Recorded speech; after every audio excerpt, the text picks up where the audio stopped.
Yeah, DB. Oh, just cleaning out the deadwood. Okay.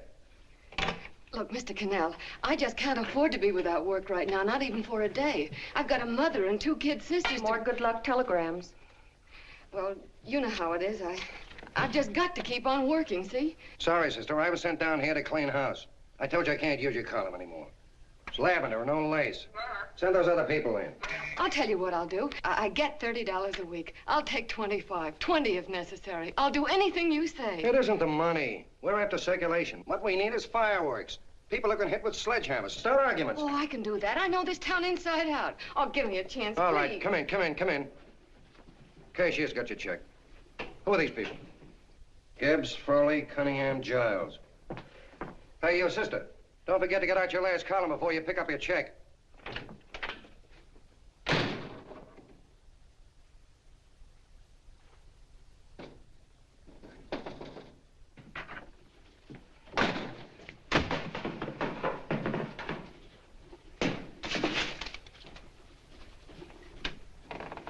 You're a couple of sticks shy in your column, man. Big rich slob like D.B. Norton buys a paper and 40 heads are chopped off.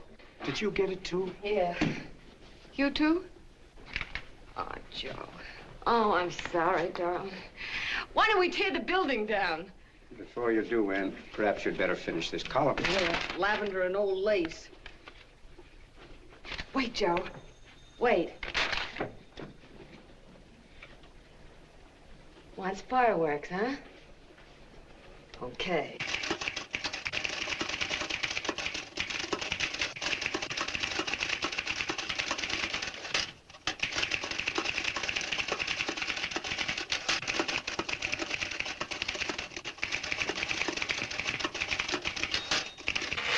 Here. Below is a letter which reached my desk this morning. It's a commentary on what we laughingly call a civilized world. Dear Miss Mitchell, 4 years ago, I was fired out of my job. Since then, I haven't been able to get another one.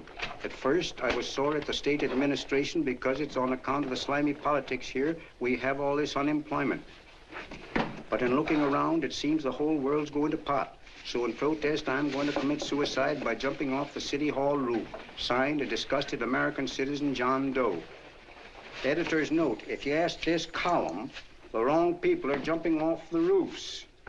Hey, Ann, this is the old fakeroo, isn't it? Never mind that, Joe. Go ahead. Sorry.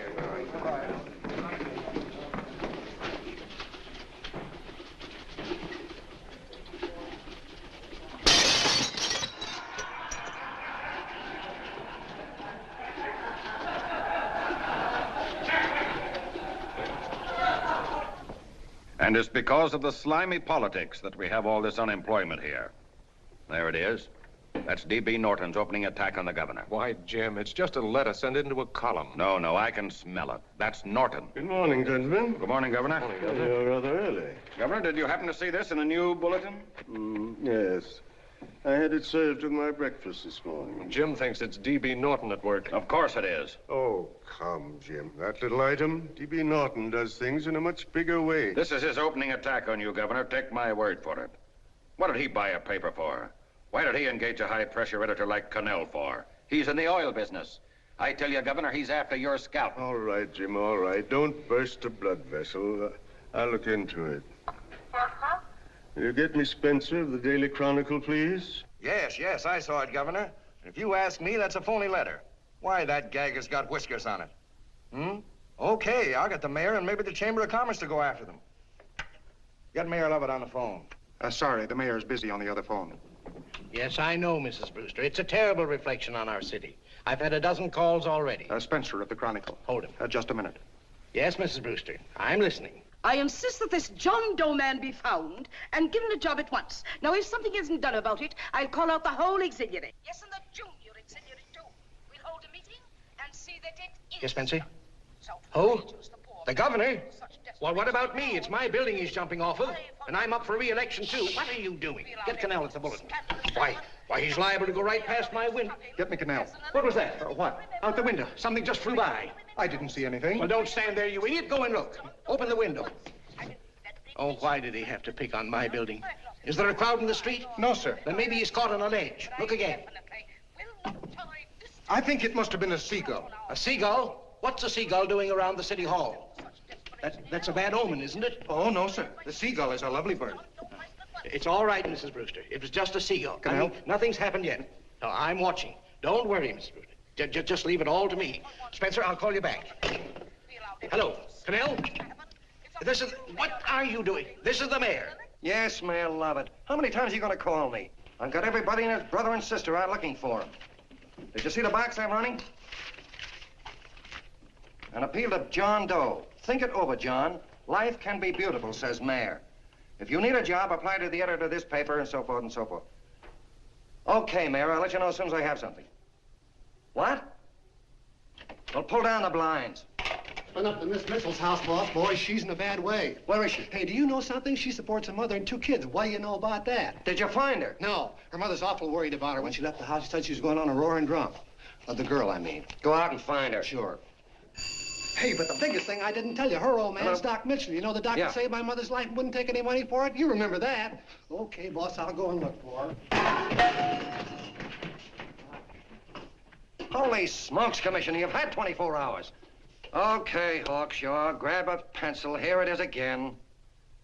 About 5'5", brown eyes, light chestnut hair, and as fine a pair of legs as ever walked into this office. Did you want to see me? No. I've had the whole Army and Navy out searching for you because that's a game we play here every day. I remember distinctly being fired. That's right. But you have a piece of property that still belongs to this newspaper, and I'd like to have it. What's that? The letter. What letter? The letter from John Doe. Oh, The whole town's in an uproar. We've got to find him, and the letter's the only clue. there is no letter. We'll get a handwriting expert to... What? There is no letter. Say that again. There's no letter. I made it up. You made it up. Mm-hmm. You said you wanted fireworks.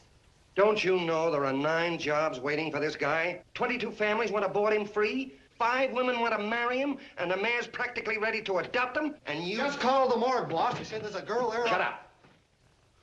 Ann, say, why didn't you... Beatty. Only one thing to do, Hank. Drop the whole business quickly. How? Run a story. Say John Doe was in here and is sorry he wrote the letter and... That's right. They've got it, sure. He came in here, and I made him change his mind. Bulletin editor saves John Doe's life. Why, it's perfect. I'll have Ned write it up. Oh, Ned, I got a story I want you to... Wait a minute.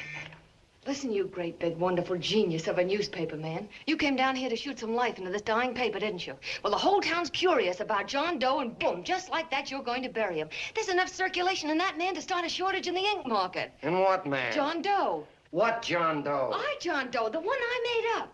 Look, genius, now look. Suppose there was a John Doe and he walked into this office. What would you do? Find him a job and forget about the whole business, I suppose, huh? Not me. I'd make a deal with him. A deal? Sure, when you get hold of a stunt that sells papers, you don't drop it like a hot potato. Well, this is good for at least a couple of months. You know what I'd do? Between now and, let's say, Christmas when he's gonna jump, I'd run a daily on. Starting with his boyhood, his schooling, his first job. A wide-eyed youngster facing a chaotic world. The problem of the average man, of all the John Does in the world. Now, then comes the drama. He meets discouragement. He finds the world his feet of clay. His ideals crumble. So what does he do? He decides to commit suicide and protest against the state of civilization. He thinks of the river, but no. No, he has a better idea. The city hall. Why?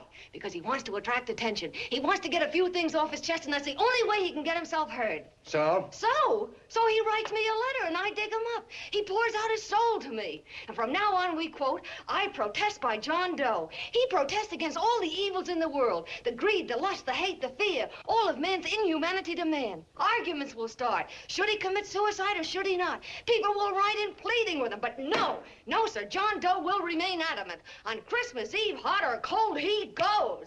See? Very pretty. Very pretty indeed, Miss Mitchell. But would you mind telling me who goes on Christmas Eve? John Doe. What John Doe? The one we hire for the job, you lunkhead. Wait a minute. Let me get this through this lame brain of mine. Are you suggesting we go out and hire someone to say he's going to commit suicide on Christmas Eve? Is that it? Well, you're catching on. Who, for instance? Anybody. Beanie'll do. Why, sure. Who, me? Jump off a... Oh, no, any time at Christmas. I'm superstitious.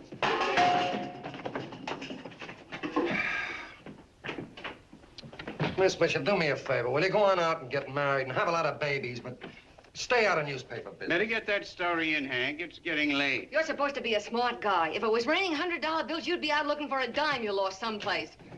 Holy smokes, wasting my time listening to this mad woman. Look, Chief, look at the Chronicle. It's running on John Doe. They say it's a fake.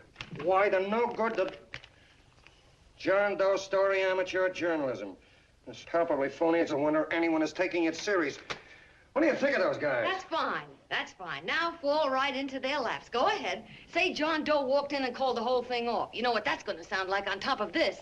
That's all, Ned. Thank you. All right. Amateur journalism, huh? Why, that bunch of sophomores, I can teach them more about... Hey, boss, get a load of this. What? Look.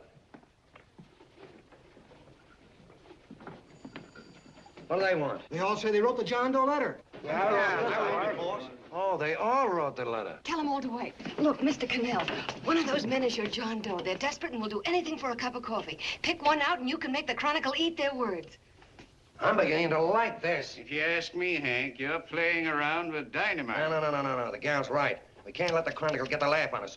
We've got to produce a John Doe now. Amateur journalism, huh? I'll show those guys. Sure, and there's no reason for them to find out the truth either, because naturally, I won't say anything.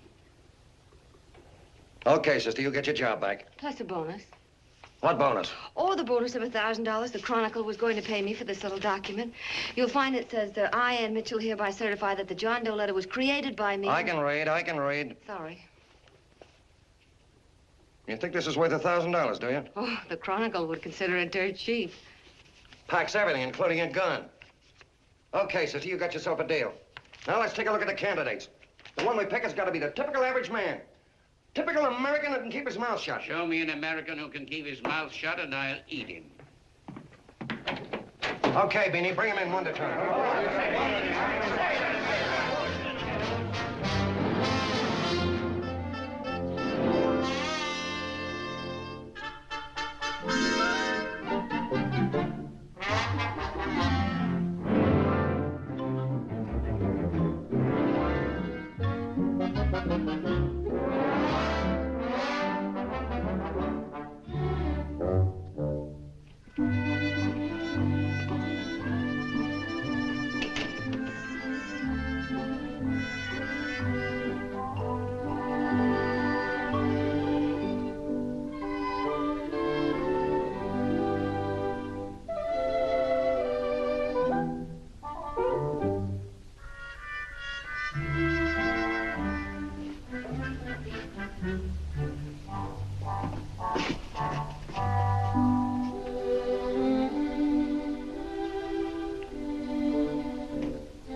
Did you write that letter to Miss Mitchell? No, I didn't. What are you doing up here, then? Well, the paper says there were some jobs around loose. Thought there might be one left over. Had any schooling? Yeah, a little. What do you do when you work? I used to pitch. Baseball? Yeah. So my wing went bad. Where'd you play? Bush leagues, mostly. How about family? Got any family? No. Oh, just traveling through, huh? Yeah. Me and a friend of mine. He's outside. Looks all right. It's perfect. A baseball player. What could be more American? I wish he had a family, though. Be less complicated without a family. Look at that face. It's wonderful. They'll believe him. Come on. What's your name? Willoughby. John Willoughby. Long John Willoughby, they called me in baseball. Would you like to make some money? Yeah. Maybe. Would you be willing to say you wrote that letter and stick by it? I get the idea. Yeah. Maybe. That's our man. He's made to order. I don't know. He don't seem like the kind of a guy that'd fall in line. When you're desperate for money, you do a lot of things, Mr. Cannell. He's our man, I tell you. He's fainted. Come on, Get the water quickly. Hurry up, Pop. Oh. Right here, sit down. You all right? Yeah, I'm all right. How many is that, 6?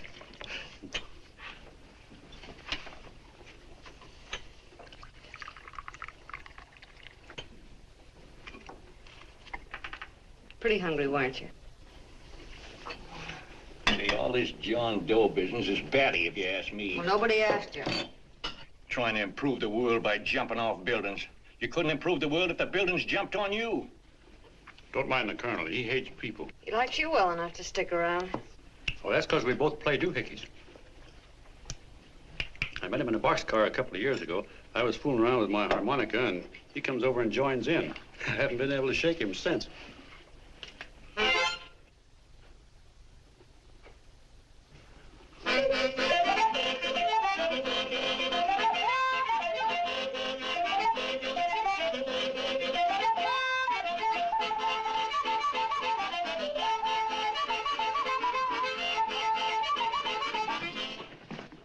Here he is. No, you can't take pictures of him like that, eating a sandwich and with a beard. But he's going to jump off a building. Yes, but not because he's out of a job. That's not news. This man's going to jump as a matter of principle. Well, maybe you're right. We'll clean him up and put him in a hotel room under bodyguards. We'll make a mystery out of him. Did you speak to Mr. Norton? Thinks it's terrific. Says for us to go the limit. Wants us to build a bonfire under every big shot in the state. Oh, swell. Is that the contract? Yeah. What's he doing here? Friend of his. They play duets together. Duets? But can we trust him? Oh. I trust him. Oh, you trusted me. Well, that's fine. I suppose he trusts you, too. Oh, stop worrying. He's all right. Okay, but we don't want more than a couple of hundred people in on this thing. Now, the first thing I want is an exact copy of the John Doe letter in your own handwriting. I've got it already. Here. No, that's fine. Now, I want you to sign this agreement. It gives us an exclusive story under your name, day by day, from now until Christmas. On December 26th, you get one railroad ticket out of town. And the bulletin agrees to pay to have your arm fixed. That's what you want, isn't it? Yeah, but it's got to be by Bonesetter Brown. Okay, Bonesetter Brown goes. Here, sign it. Meanwhile, here's $50 spending money. That's fine. Beanie? Yes, boss. Take charge of him. Get him a suite at the Imperial and hire some bodyguards. Yeah, and some new clothes, Beanie. You think we better have him to Laos? Yeah. Both of them? Yes, both of them, but don't let them out of your sight. Hey, Beanie, gray suit, huh? Yeah. Okay, fellas.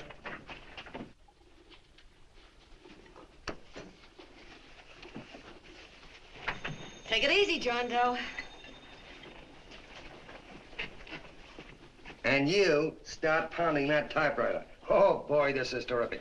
No responsibilities on our part, just statements from John Doe, and we can blast our heads off. Before you pop too many buttons, don't forget to make out that check for 1,000. Okay, fellas, now, let me see. You sit outside the door. Nobody comes in, see? You two fellas sit in here. Hey, pretty nifty, huh? You ain't gonna get me to stay here. Sure you are. No, sir. That spot under the bridge where we slept last night's good enough for me. Say, what'll I do with this baggage? Go stick him in the bedroom. Give me mine. I ain't staying. You know, we were headed for the Columbia River country before all this John Doe business came up. You remember that, don't you? Sure, I remember. Say, did your ears pop coming up in the elevator? Mine did. All along, John. I tell you, it's no good. You're gonna get used to a lot of stuff that's gonna wreck you. Why, that $50 in your pocket's beginning to show up on you already. And don't pull that on me, neither. Stop worrying, Colonel. I'm gonna get my arm fixed out of this. Hey, here's some cigars the boss sent us. Have one. Hey, Help cigar. yourself. No.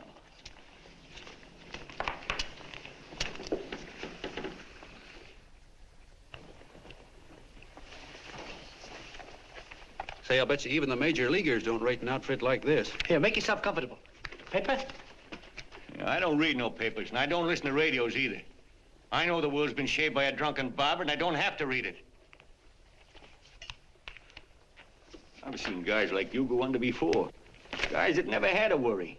Then they got a hold of some dough and went goofy. The first thing that happens Hey, to did a you guy... get a load of the bedroom? No. The first thing that happens to a guy like that, he starts wanting to go into restaurants and sit down at a table and eat salads and cupcakes and tea. Boy, what that kind of food does to your system.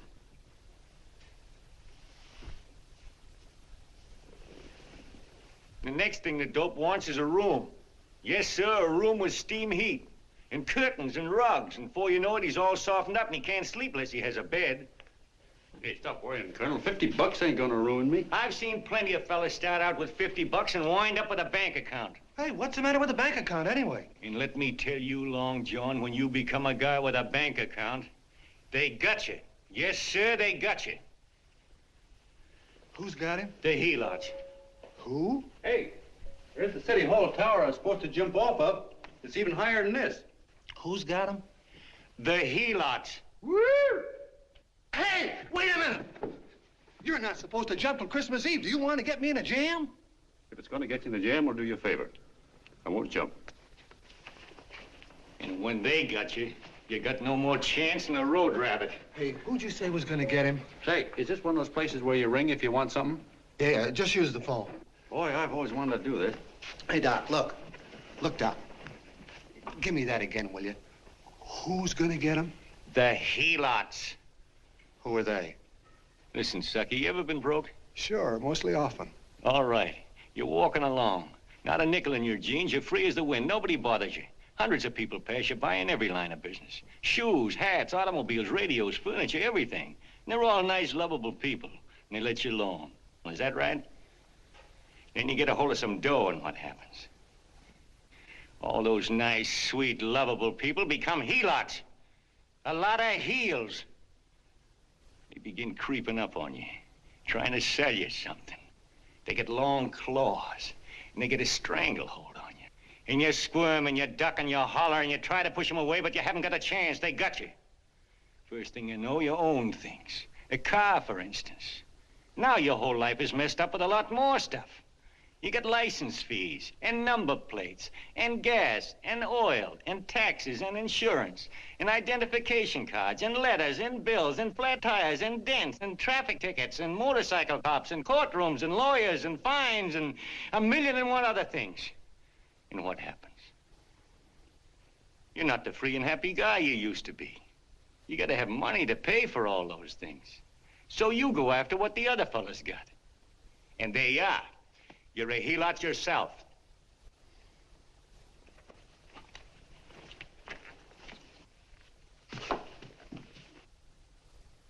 You win, Colonel. Here, take the 50.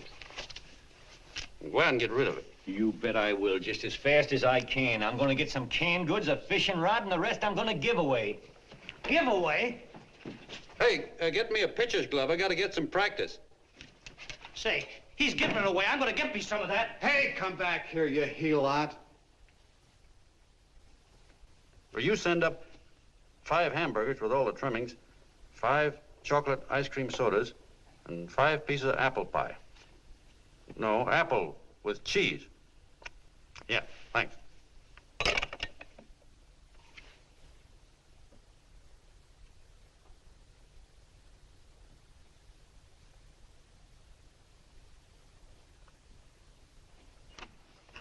Hello there. Well, well. If it isn't the man about town. All set, Miss Anne. Oh, yes. Let's go. Let's see, we want some action in these pictures. Action? Mm-hmm.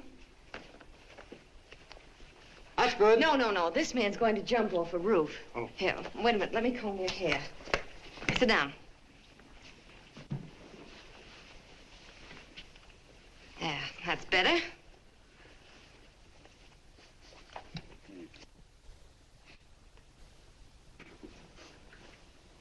You know, he's got a nice face, hasn't he? Yeah, he's pretty. Here, sit down. Quiet, egghead. All right, now a serious expression. Can't. I'm feeling too good. Oh, come on now. This is serious. You're a man disgusted with all of civilization. With all of it? Yes, you're sore at the world. Come on now. Oh, crabby guy, huh? Yeah. No.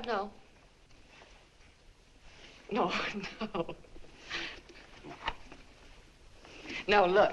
You don't have to smell the world. Well, all those guys in the picture Never mind stand... those guys. All right, stand up. Now, let's see what you look like when you protest. Against what? Against anything, just protest. You got me. Oh, look, I'm the umpire, and you just cut the heart of the plate with your fast one, and I called it a ball. What would you do? Oh, you did, huh? Yeah. Why can't you call him right, you boneheaded... Grab it, Eddie, grab it!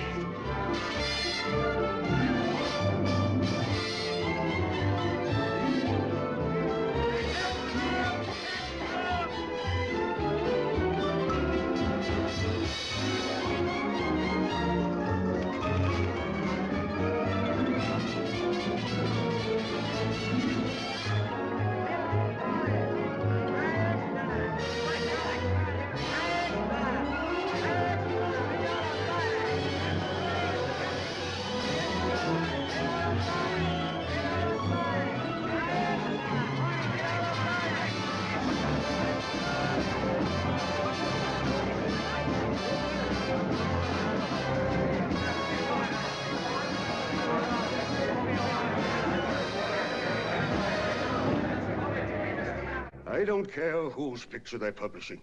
I still say that this John Doe person is a myth, and you can quote me on that. And I'm going to insist on his being produced for questioning. You know as well as I do that this whole thing is being engineered by a vicious man with a vicious purpose, Mr. D.B. Norton.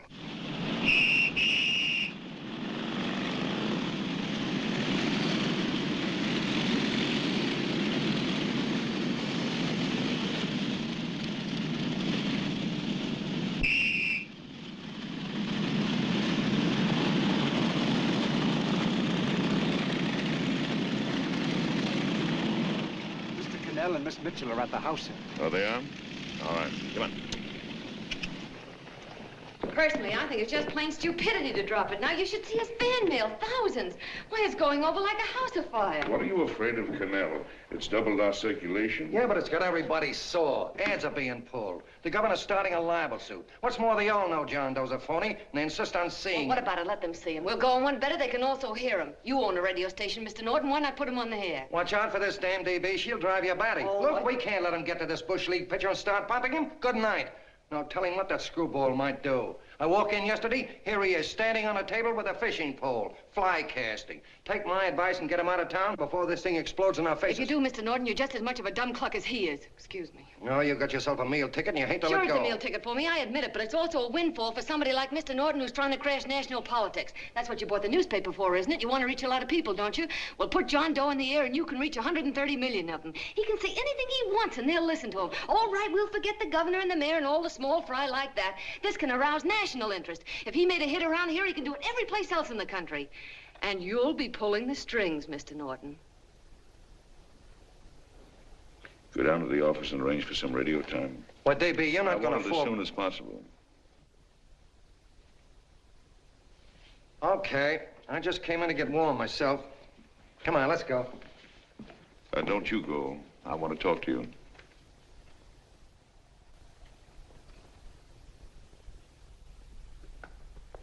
Sit down.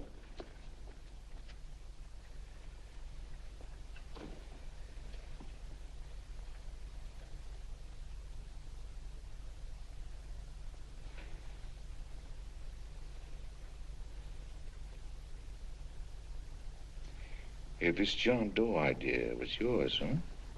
Yes, sir.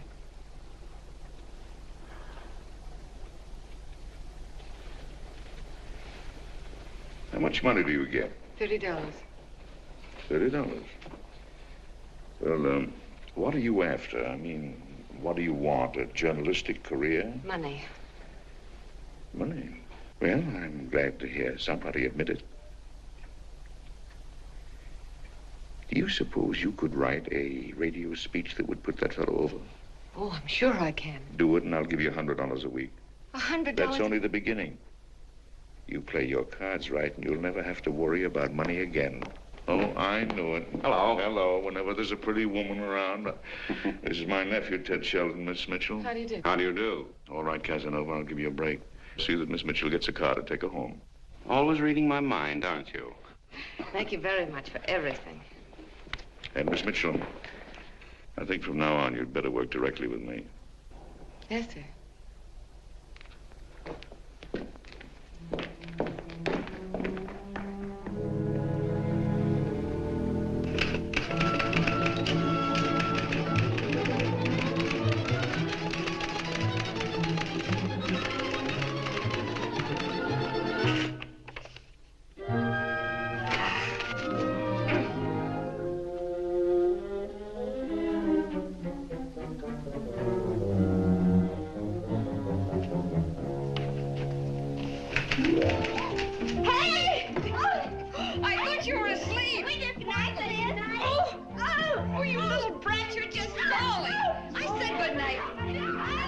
Come, children. It's past your bedtime. Go on, Mama.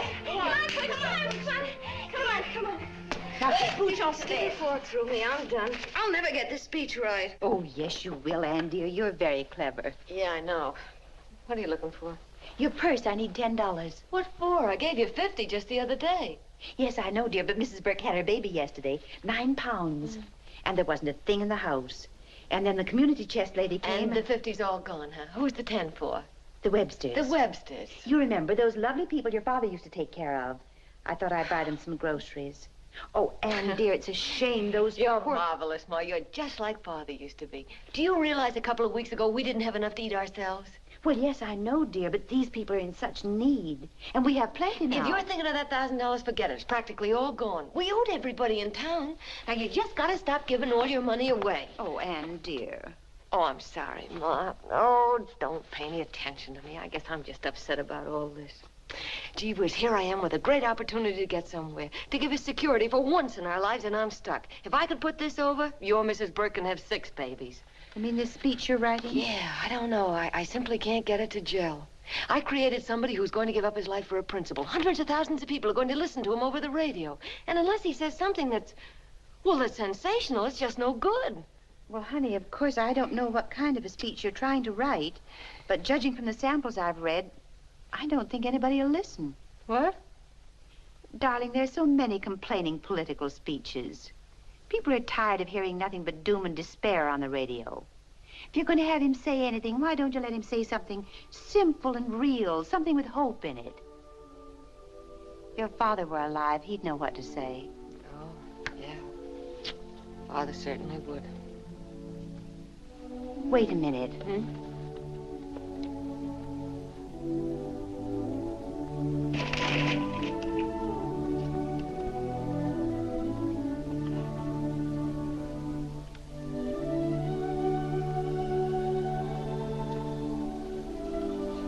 That's your father's diary, Anne. Father's... I never knew he had a diary. There's enough in it for 100 speeches. Things people ought to hear nowadays. You'll be careful of it, won't you, dear? It's always helped to keep your father alive for me. You bet I will, Ma. Wait a minute. John Doe don't want to sign no autographs. Well, what does he do all day? What does he do all day? He's writing out his memories. Sorry, lady, you can't see Mr. Doe. He wants to be alone. No, he just sits around all day and commutes with himself.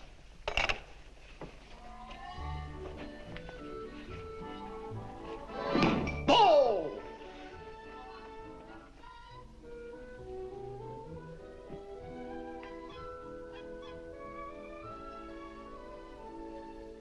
I don't know how you're going to stand it around here till after Christmas. I'll bet you ain't heard a train whistle in 2 weeks.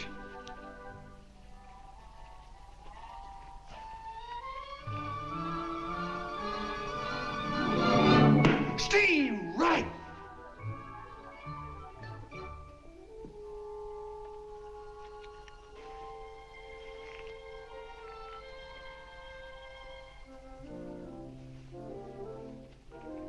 I know why you're hanging around.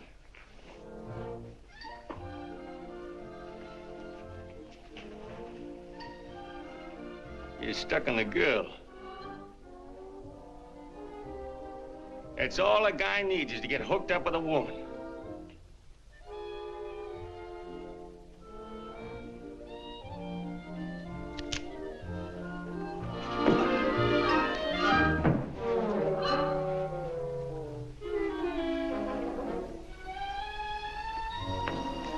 What was that, a single? First baseman dropped the ball. Butterfingers. Tough luck, pal.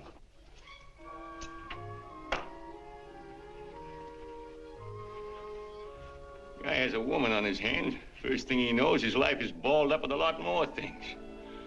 Furniture and...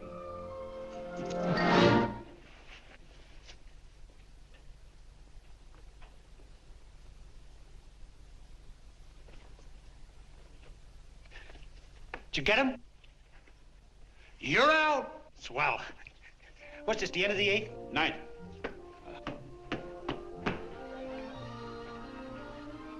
Hey, Beanie, there's a couple of mugs from the Chronicle snooping around out here. Huh.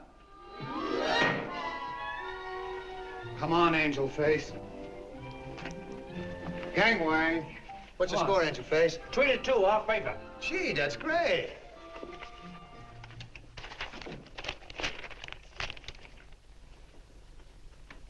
Hey, you got swell form there. Must have been a pretty good pitcher. Pretty good. Say, I was just about ready for the major leagues when I chipped a bone in my elbow. I got it pitching a 19-inning game. 19? Yeah. There was a major league scout there watching me, too. And he came down after a game of the contract. You know what? I couldn't lift my arm to sign it. I'll be okay, though, as soon as I get it fixed up. It's too bad. What do you mean, too bad? Huh? Oh, that you'll never be able to play again. What are you talking about? I just told you I was going to get Well, you know how they are in baseball if a guy's mixed up in a racket. Racket? What do you mean? Well, I was just thinking about this John Doe business. Why, as soon as it comes out it's all a fake, you'll be washed up in baseball, won't you? Yeah. Hey, doggone. I never thought about that.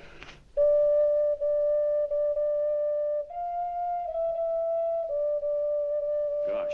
And another thing, what about all the kids in the country? The kids that idolize ball players. What are they gonna think about you? Yeah. Hey, Colonel.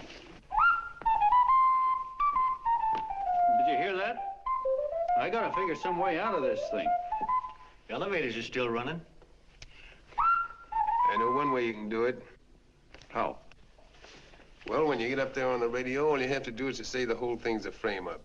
Make you a hero sure as you're born. Yeah, but how am I gonna get my arm fixed? Well, that's a cinch. I know somebody that'll give you $5,000 just to get up on the radio and tell the truth. $5,000? Yeah, $5,000, and he gets it right away. You don't have to wait till Christmas. Look out, Long John. They're closing in on you. Say, who's putting up this dough? Fellow runs the Chronicle. Here's the speech you make, and it's all written out for you. $5,000. Holy mackerel, I can see the helots coming, the whole army of them. It's on the level.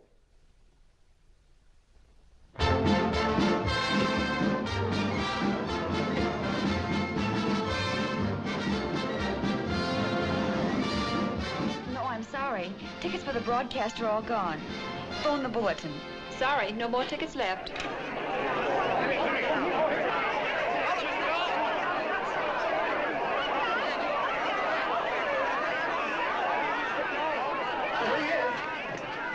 Hello, John. All set for the big night? Swell. Turn around. One moment. Now stand still. Hold it, Mr. Doe. Hold it. Big smile, Mr. Doe. That's swell. Okay, Jeannie, that's All right, all. Take stand him here. out. Come on, Oh, let's yeah. Now, look, John, here's the speech. It's in caps and double-spaced. You won't have any trouble reading it. Not nervous, are you? No. Of course not. He wouldn't be. Who? John Doe, the one in there. Hey, don't let your knees rattle. It picks up on the mic. Oh, Beanie, you needn't be nervous, John. All you have to remember is to be sincere. Pick up that phone, Miss Mitchell. It's for you. Okay. Hello? Yes, Mother. Oh, thank you, darling. Oh, there he is, the poor dear man. Oh, good luck to you, Mr. Doe. We want you to know that we're all for you. The girls all decided that you're not to jump off any roof at all. Even if we have to go to we'll stop it. You got the speech I gave you? Yeah. Now, look. I'll give this money to the colonel just as soon as you get started. We'll have a car waiting at the side entrance for you. Okay. How'd you get in here? Huh? Oh, I just came in to wish him luck. Come on, out. Mother says good luck, too. John, when you read that speech, please believe every word of it. He's turned out to be a wonderful person, John.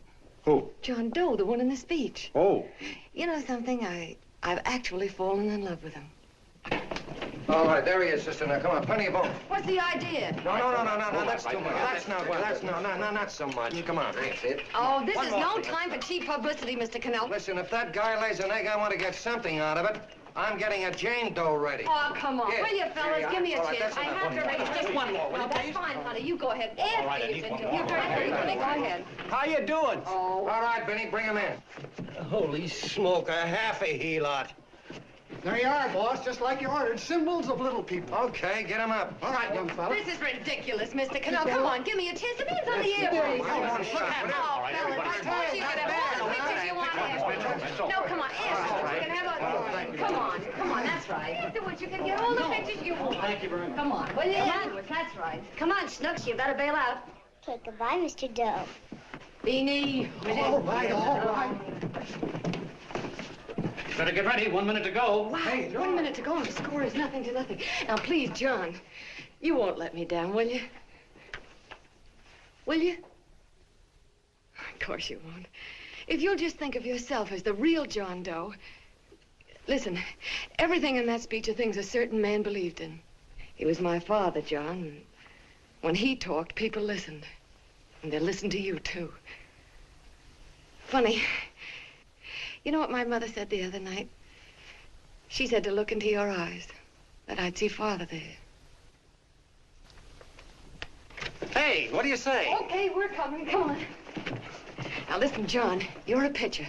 Now get in there and pitch. Good luck. Give him room, let him through. Come on.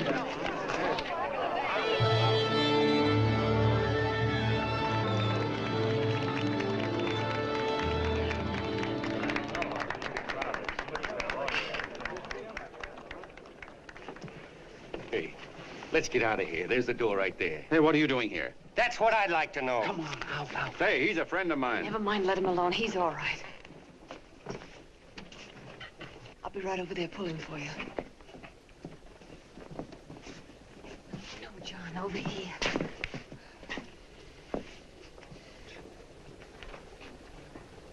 Stand by.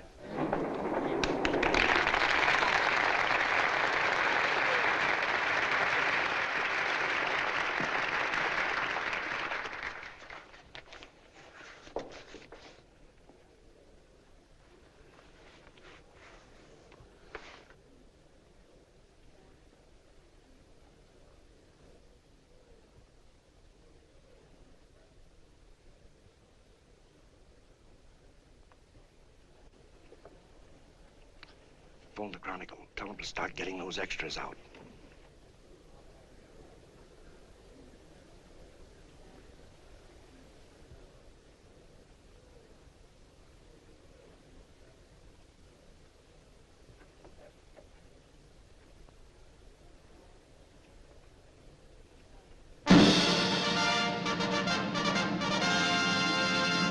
And good evening, ladies and gentlemen. This is Kenneth Fry speaking for the New Bulletin. Tonight we give you something entirely new and different.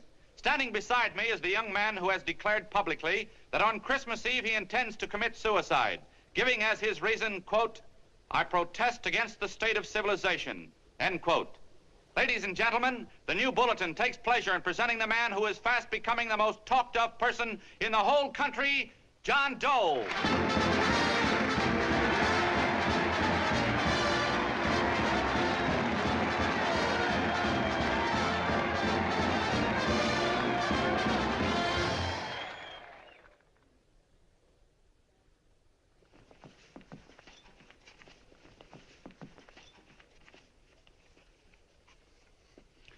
Ladies and gentlemen,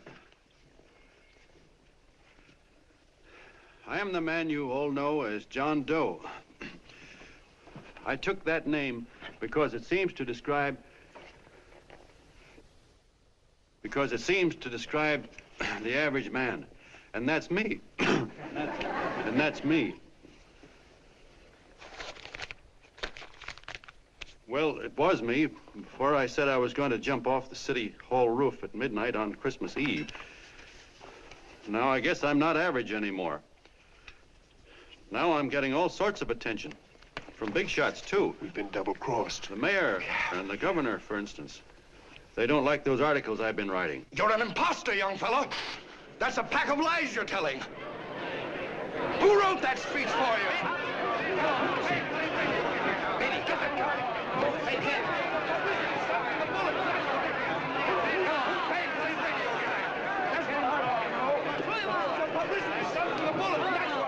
Spencer.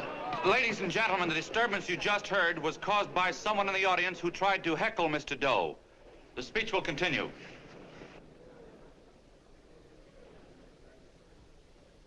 Well, people like the governor and that fella there can stop worrying. I'm not going to talk about them. I'm going to talk about us. The average guys, the John Does. If anybody should ask you what the average John Doe is like, you couldn't tell him because he's a million and one things. He's Mr. Big and Mr. Small. He's simple and he's wise. He's inherently honest, but he's got a streak of larceny in his heart. He seldom walks up to a public telephone without shoving his finger into the slot to see if somebody left a nickel there.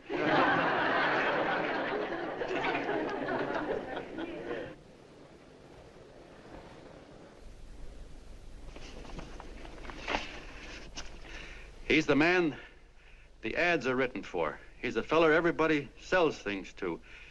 He's Joe Dokes, the world's greatest stooge and the world's greatest strength.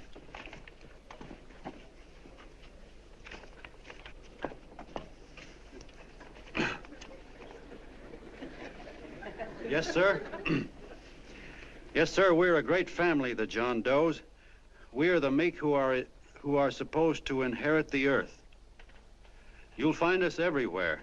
We raise the crops, we dig the mines, work the factories, keep the books, fly the planes, and drive the buses. And when a cop yells, "Stand back there, you," he means us, the John Does. Well, what kind of a speech is that? Didn't you read it? We've existed since time began. We built the pyramids. We saw Christ crucified, pulled the oars for Roman emperors, sailed the boats for Columbus, retreated from Moscow with Napoleon, and froze with Washington at Valley Forge. Yes, sir. We've been in there dodging left hooks since before history began to walk. In our struggle for freedom, we've hit the canvas many a time, but we always bounce back because we're the people, and we're tough.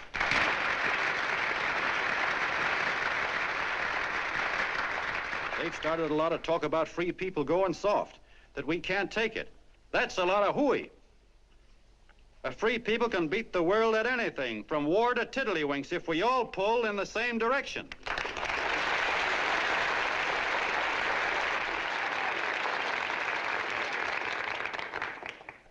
I know a lot of you are saying, "What can I do? I'm just a little punk. I don't count." Well, you're dead wrong. The little punks have always counted, because in the long run, the character of a country is the sum total of the character of its little punks.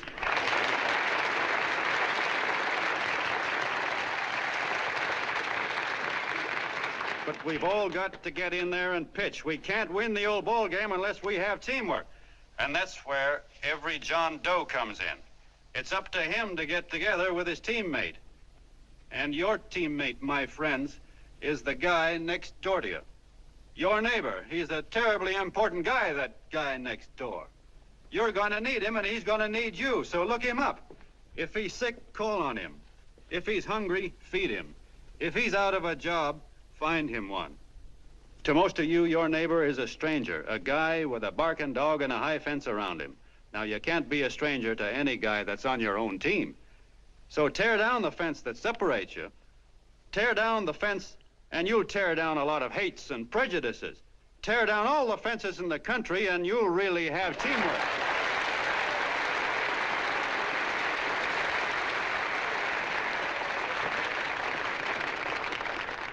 I know a lot of you are saying to yourselves, "He's asking for a miracle to happen. He's expecting people to change all of a sudden."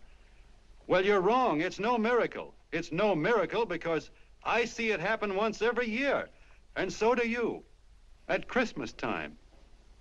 There's something swell about the spirit of Christmas, to see what it does to people, all kinds of people. Now, why can't that spirit, that same warm Christmas spirit, last the whole year round?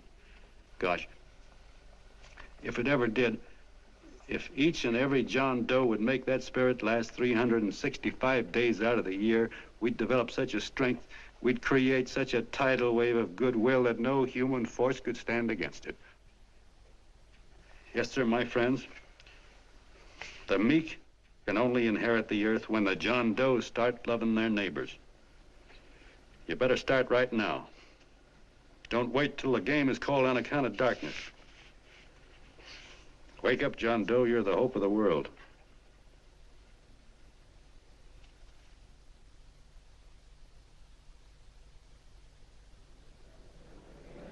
John, you were wonderful.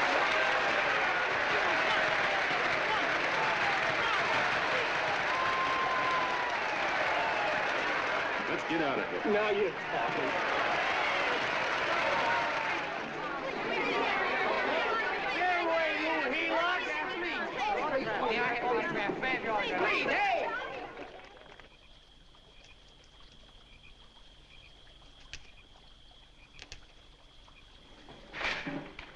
I knew you'd wake up sooner or later.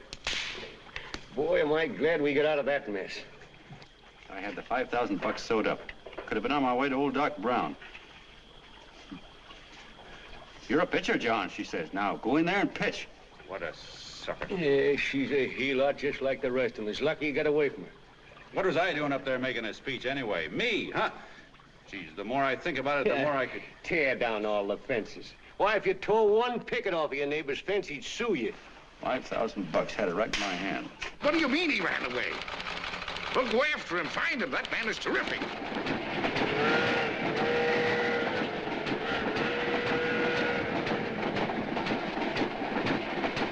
Columbia River, here we come.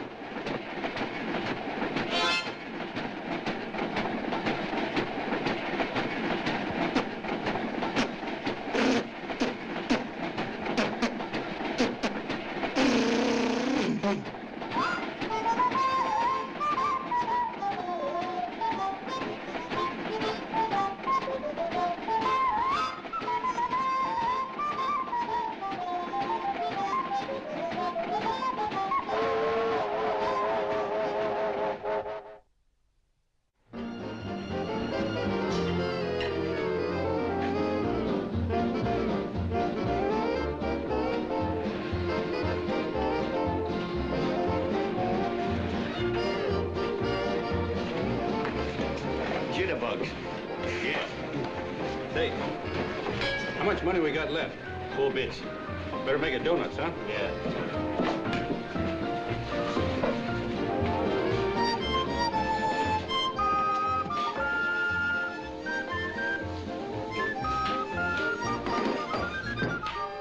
What'll it be, gents? Have you got a couple of steaks about that big and about that thick? Yeah, with hash brown potatoes and tomatoes and apple pie and ice cream and coffee. And donuts, I know. Hey, Ma, Seekers, a pair. Seekers, a pair, coming up. Glad he took the tea out of that.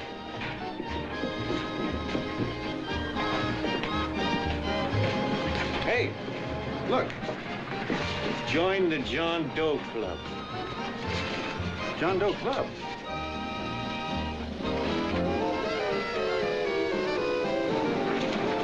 Uh-oh. You John Doe? Who? John Doe. Ah, you need glasses, buddy. Oh, but Jay, it's a spitting image of John Doe. Yeah, but his name is Willoughby. Oh, I'm John Willoughby. I'm a baseball player. Sure. Oh, no, I'd know that voice anyway. You can't kid me. You John Doe. Hey, Ma! Ma! That's John Doe. John Doe? Yeah, sitting right there, big as life. Who'd you say it was? John Doe, the big guy there. I know. Pictures in the paper. That's John Guy. John Doe. John Doe. Sitting right there, John Doe. Hey, operator. Dan's Beanery. Look, call everybody in town. John Doe was just in my place. Yeah, he ordered donuts.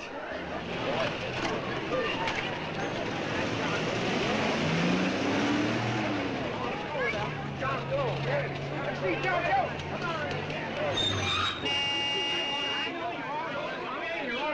John Doe, we're all neighbors. And my office is packed like a sardine box. What does John Doe look like, Mr. Mayor? Oh, he's one of those great big outdoor type men. No, you can't see him. You didn't vote for me the last time. Shame on you. What are you doing there? Get off my front porch anyhow. Mr. Norton come yet? Oh, well, I wonder where he's at. What's keeping him? He should have been here 15 minutes ago. Oh, there he comes now.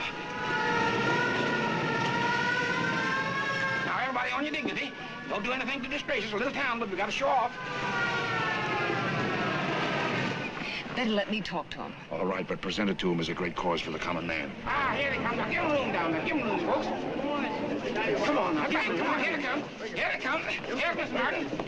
How do you do, Mr. Norton? I'm Mayor Hawkins. Yes, Mr. Norton. Let me go, you darn fool. I'm the mayor. Mr. Norton. Mr. Norton. Mr. Norton. I'm Mayor Hawkins. Your office telephoned me to hold him. Well, that's fine. How is he? Oh, he's fine. He's right in my office there. You know, it's a great honor having John Doe here, and you too. Haven't had so much excitement since the old City Hall burned down. People are so excited they nearly tore his clothes off. Oh, Matilda, darling, phone the newspapers, tell them Mr. Norton's here. Step right inside, Mr. Norton. My office. Very comfortable here, Mr. Norton. Just had it air conditioned. Gangway, please. Get room for Mr. Norton. Gangway. Gangway. Here he is, Mr. Norton. Well taken care of. The neighbors are serving him a light lunch. Hello, John. Well, Mr. Mayor, if you don't mind, we'd like to talk to him alone. Why, certainly, certainly. All right, everybody. Clear out. Everybody, quickly now. Come on, you. Come on. Come on. That's All right. Don't argue with me here. Wait till we get home. Don't you push me around like that. Even though I'm your wife, you can't push me around. Look, Mr. Norton, I think you got a lot of nerve having those people hold us here. There's nobody holding you here, Mr. Doe. It's only natural There's that people... nobody holding us here. Let's get going. Incidentally, my name isn't Doe, it's Willoughby. Look, John, something terribly important's happened. They're forming John Doe clubs. We know of 8 already, and they say that there's John Doe clubs? What for? To carry out the principles you talked about in your radio speech. I don't care what they're forming. I'm on my way, and I don't like the idea of being stopped either. Oh, but you don't know how big this thing is. You should see the thousands of telegrams we've received and what they're saying about you. Look, it started as a circulation stunt, didn't it? Well, you got your circulation. Now, why don't you let me alone? Oh, it started as a circulation stunt, but it isn't anymore. Mr. Norton wants to get back of it and sponsor John Doe clubs all over the country. He wants to send you on a lecture tour. Me? Uh-huh. Well, certainly, with your ability to influence people, it might grow into a glorious movement. Say, let's get something straight here. I don't want any part of this thing. If you got an idea I'm going around lecturing the people, why, you're crazy. Baseball's my racket, and I'm sticking to it. Come on, Colonel, let's get out of here. John, please, please. I just got rid of one crowd. But please, Mr. Mayor, tell him the John Doe Club wants to talk to him. Let them in, Mr. Mayor. Let them come in. Okay, folks, but remember your manners. No stampeding. Walk slow, like you do when you come to pay your taxes.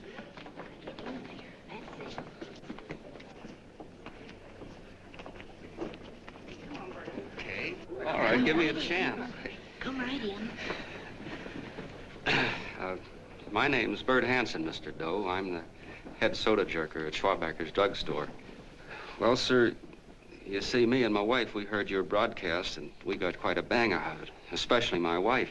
Kept me up half the night saying, that man's right, honey. The trouble with the world is nobody gives a hoot about his neighbor. That's why everybody in town's sore and cranky at each other.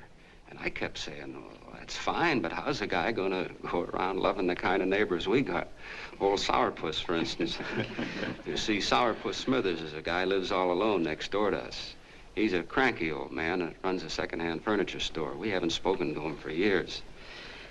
I always figured he was an ornery old gent that hated the world because he was always slamming his garage door and playing the radio so loud he kept half the neighbors up.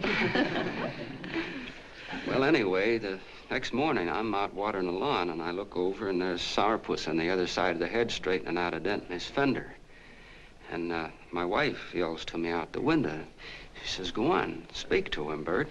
And I figured, well, heck, I can't lose anything, so I yelled over to him, good morning, Mr. Smithers. He went right on pounding his fender. Was I burned? So I turned around to give my wife a dirty look, and she said, louder, louder, he didn't hear you. So in a voice you could have heard in the next county, I yelled, good morning, Mr. Smithers.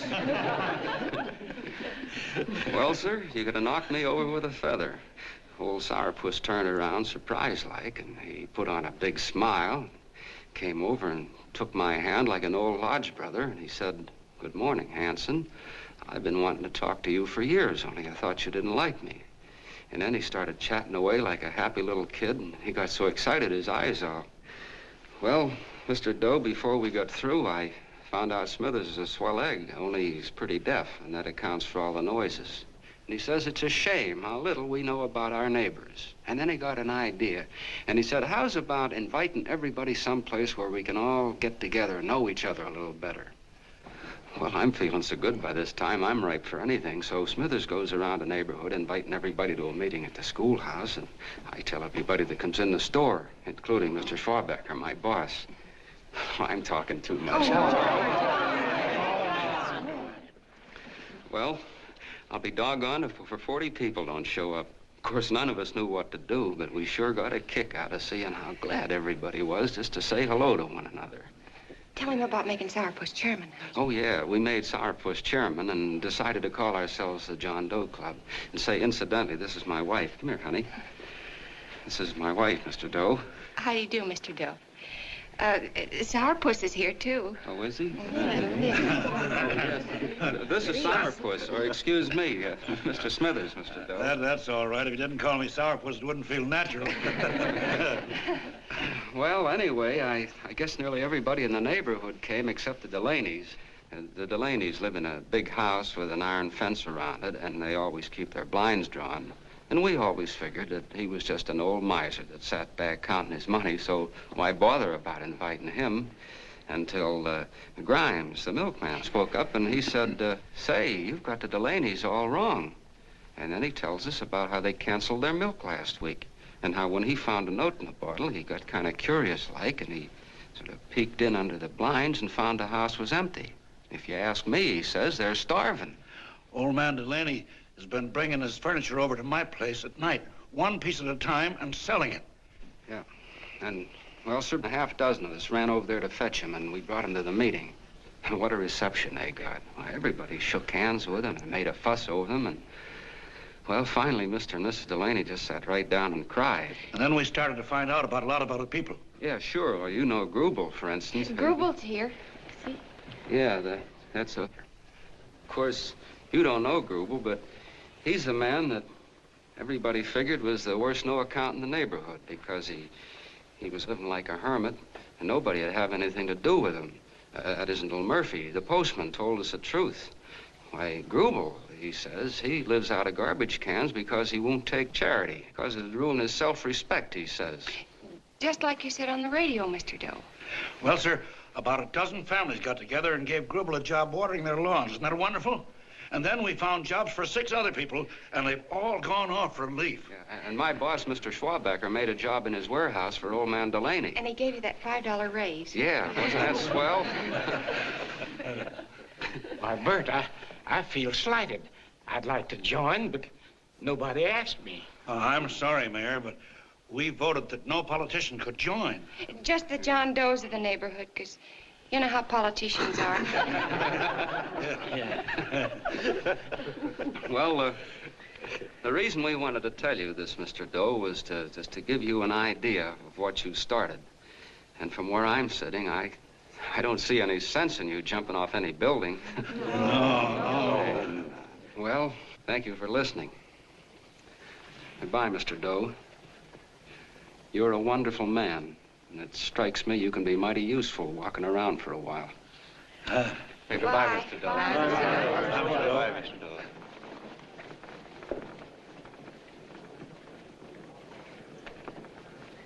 I'm Mrs. Delaney, Mr. Doe.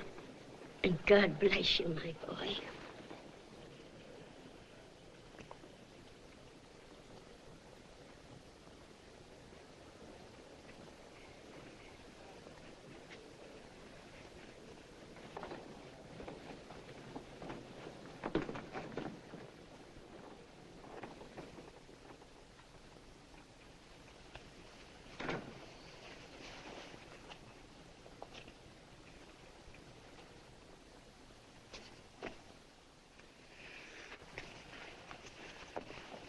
Gee whiz, I'm all mixed up. I don't get it.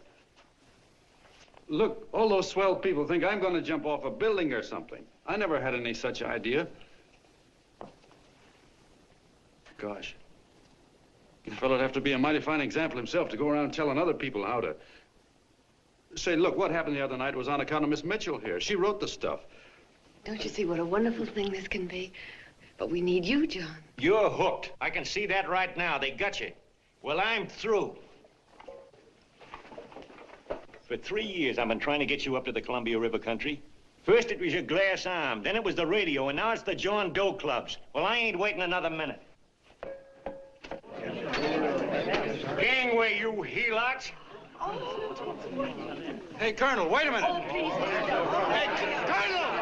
I want you personally to go along with John Doe and Miss Mitchell and handle the press and the radio. Me? Yes, I don't want to take any chances. And Johnson. Yes, Stevie? Your crew will do the mop-up job. They'll follow John Doe into every town, see that the clubs are properly organized and the charters issued. Right. There are only 8 flags up there now. I want to see that map covered before we get through.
wildfire.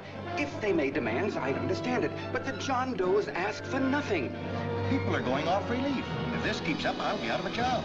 As soon as it gets strong enough, we'll find out what John Doe wants. 30 every Thursday, 60 at 60. Who knows what? I'm sorry, boss. They just won't let anybody talk politics to them. It's crazy. We've got to get to them. They represent millions of voters.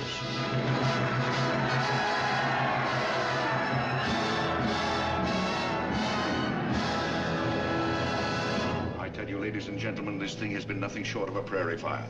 We've received so many applications for charters to the John Doe clubs, we haven't been able to take care of them. I'd hate to have that many pins stuck in me. This John Doe convention is a natural. It's going to put our city on the map. Why, over 2,400 John Doe clubs are sending delegates. Can you imagine that?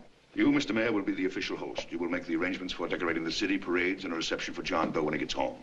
And don't wear your high hat. No high hat? No high hat. And from you, Cannell, I want a special John Doe edition every day until the convention is over.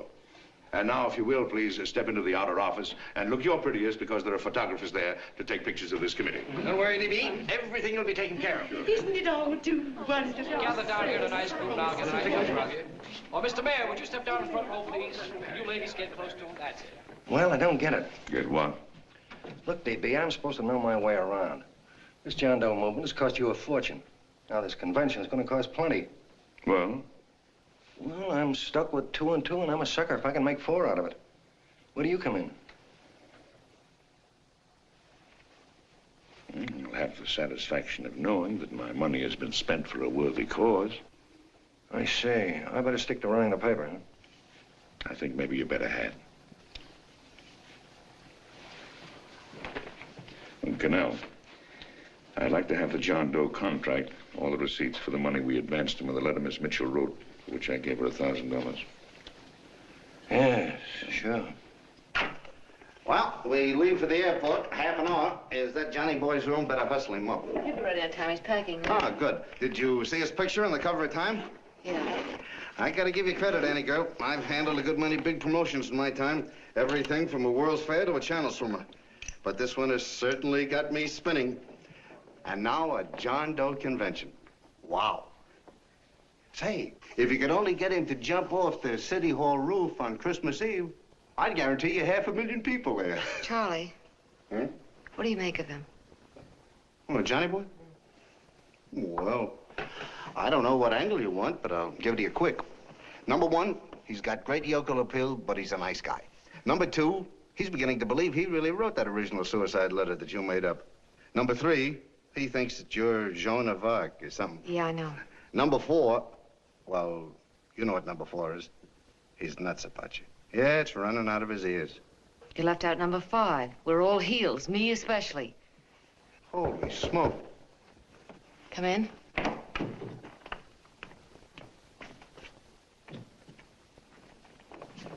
I'm all packed. Good. I'll go and get Beanie Boy. Okay, Charlie boy.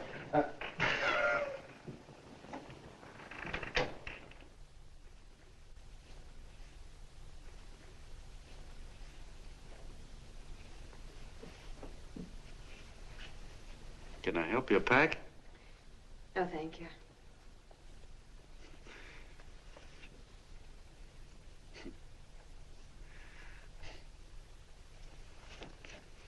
Do you care if I sit down out here? No.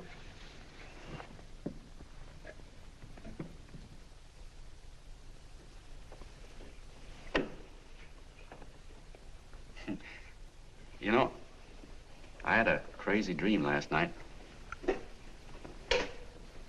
It was about you. About me? Yeah, sure was crazy. I dreamt I was your father.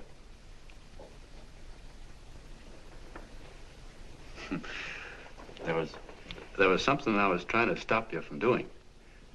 So I got up out of bed and I walked right through the wall here, right straight into your room.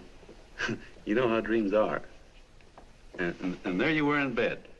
But you're a little girl, you know, about 10.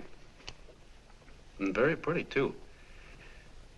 So I shook you, and the moment you opened your eyes, you hopped out of bed and started running like the devil in your nightgown. You ran right out the window there, and you ran out over the tops of buildings and roofs and everything for miles. And I was chasing you. And all the time you were running, you kept growing bigger and bigger and bigger, and pretty soon you were as big as you are now, you know, grown up. And all the time I kept asking myself, what am I chasing her for? And I didn't know. Isn't that a hot one?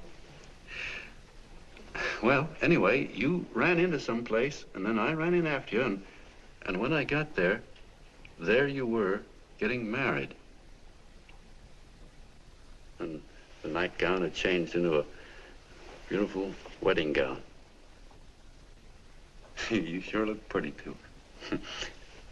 And then I knew what it was I was trying to stop you from doing. Dreams are sure crazy, aren't they? Well, would you like to know who it was you were marrying? Oh, a tall, handsome Ubangi, I suppose. No, not that bad. It was that fellow that sends you flowers every day. What's his name? Mr. Norton's nephew? Ted Sheldon. Yeah, that's the one. But here's the funniest part of it all. I was the fellow up there doing the marrying, you know, the justice of peace or something. You were? I thought you were chasing me. Well, yes, I was, but I was your father then, you see. But the real me, John Doe, or that is, Long John Willoughby, I was the fellow up there with the book. You know what I mean? I guess so. Then what happened? Well, I took you across my knee and I started spanking you. That is, I didn't do it. I mean, I did do it, but it wasn't me, you see. I was your father then. Well, I held you across my knee and I said, Annie, I won't allow you to marry a man that's just rich or that has his secretary send you flowers. The man you marry has got to swim rivers for you. He's got to climb high mountains for you. He's got to slay dragons for you. He's got to perform wonderful deeds for you. Yes, sir. And all the time, the guy up there, you know, with the book, me, just stood there nodding his head. And he said, go to it, Pop. Whack her one from me, because that's just the way I feel about it, too. So he said, come on down here and whack her yourself. So I came down and I whacked you a good one, see? Then he whacked you, and I whacked you another one. We both started whacking you like... Well, if you're through whacking her, come on, let's get going. Okay, fellas, right in here. You go out the side entrance, there's a bunch of autograph seekers out front. We'll be down with the bags in a minute. Come on, don't make a government project out of this. Hi, Benny. When's our plane take off again? Couple of minutes. How many people do you think we've talked to already, outside the radio, I mean? Oh, I don't know. About 300,000. 300,000. What makes them do it, Ann? What makes them come and listen and get up their John Doe clubs the way they do? I've been trying to figure it out. Look, John, what we're handing them are platitudes, things they've heard 1,000,000 times. Love thy neighbor, clouds have silver linings, turn the other cheek. It's just a... Yeah, I heard them 1,000,000 times, too, but there you are. Maybe they're like me, just beginning to get an idea what those things mean. Yeah, I never thought much about people before. They were always just somebody to fill up the bleachers. And the only time I worried about them is when they didn't come in to see me pitch. You know, lately I've been watching them when I talk to them. I could see something in their faces. I could feel that they were hungry for something. You know what I mean? Maybe that's why they came. Maybe they're just lonely and wanted somebody to say hello to. I know how they feel. I've been lonely and hungry for something practically all my life.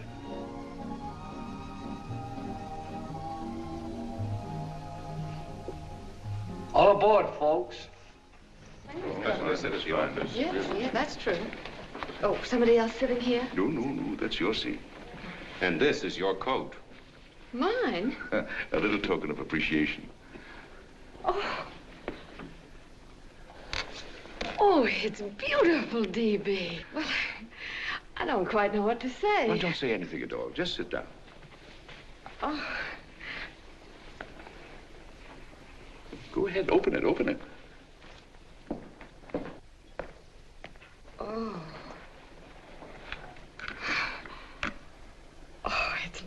Lovely. And a new contract goes with it. Well, come on, spring it. You've got something on your mind. It must be stupendous. You know, that's what I like about it. Right to the point, like that. All right, Practical Annie, here it is. Tomorrow night, before a crowd of 15,000 people and talking over a nationwide radio hookup, John Doe will announce the formation of a third party. A third party? Yes, the John Doe Party. Devoted entirely to the interests of all the John Does all over the country, which practically means 90% of the voters. He will also announce the third party's candidate for the presidency, a man whom he personally recommends, a great humanitarian, the best friend the John Does have. Mr. D.B. Norton. Yes.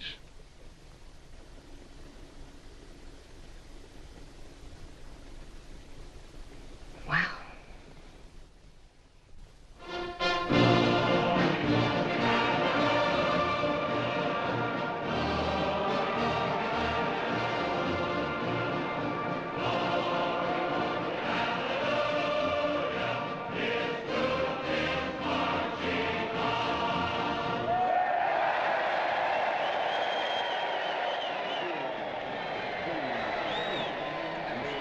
And although the opening of the convention is hours off, the delegates are already pouring into the ballpark by the droves, with lunch baskets, banners, and petitions asking John Doe not to jump off any roof. No matter how you look at it, it's still a phenomenal movement. These John Does, or the hoi polloi, as you've heard people call them, have been laughed at and ridiculed, but here they are, gay and happy, having traveled thousands of miles, their expenses paid by their neighbors, to come here to pay homage to their hero, John Doe. And in these days of wars and bombings, it's a hopeful sign that a simple idea like this can sweep the country. An idea based on friendliness, on giving and not taking, on helping your neighbor and asking nothing in return. And if a thing like this can happen, don't let any of your grumbling friends tell you that humanity is falling apart. This is John B. Hughes signing off now and returning you to our main studio until 9 o'clock, when the convention will officially open. Oh, John, come in. Say, I'm kind of... It's raining out a little. That's all right. It's good to see you. Sit down. Thanks.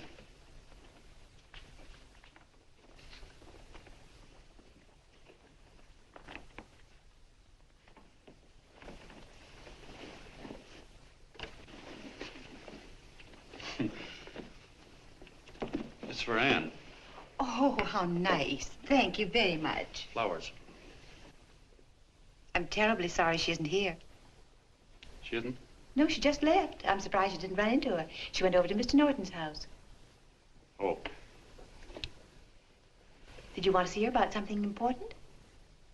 Yeah. Well, no, it'll wait. Say, he's a nice man, isn't he? Mr. Norton, I mean. He's done an awful lot for the...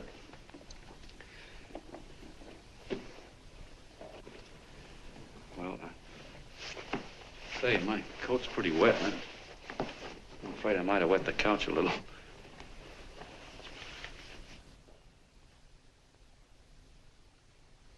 Well, I guess I'll see her at the convention later. Yes, of course. I'll see that she gets the flowers. Thanks. Good night, Mrs. Mitchell. Good night, John.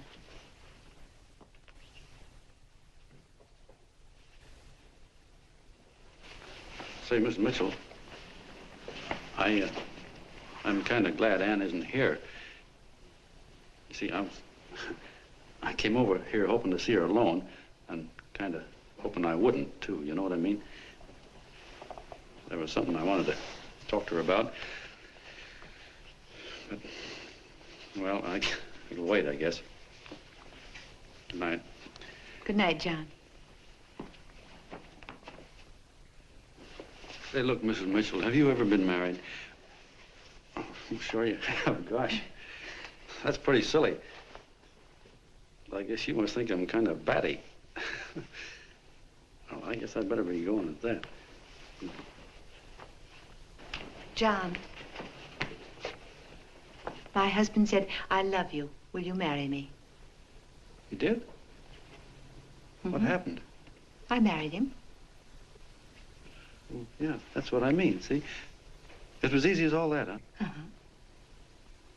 Yeah, but look, Mrs. Mitchell, you know, I love Anne, and it's going to be awfully hard for me to say it because, well, you know, she's so wonderful. And, well, the best I ever was a Bush League pitcher. And, you know, I think she's in love with another man, the one she made up. You know, the real John Doe. Well, that's pretty tough competition. I bet you he'd know how to say it all right.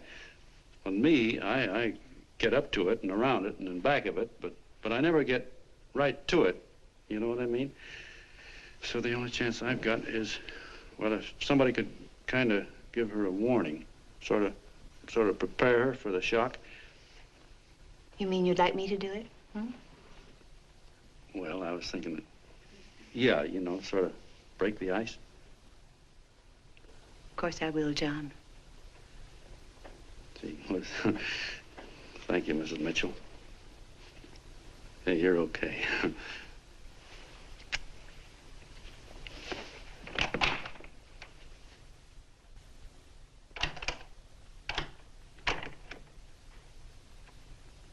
This John Doe meeting is going to be one of the biggest things that ever happened. Why, they're coming from all over. Trains, boxcars, wagons. Look out! Hello, bodyguards. Hey, had your dinner yet? Not yet. Oh, that's all right. Well, look, no, go ahead and have your dinner. Wait a minute, John.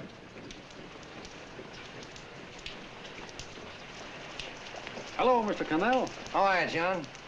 John, I want to have a little talk with you. What's the matter? Are you falling? Come here. Hey, boss. Oh, quiet. Say, tell me something. Did you read the speech you're going to make tonight? No, I never read the speeches before I make them. I get more of a kick out of it that way.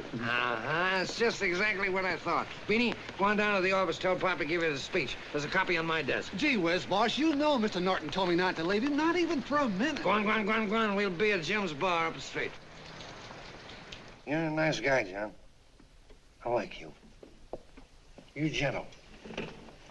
I always like gentle people. Me, I'm hard. Hard and tough.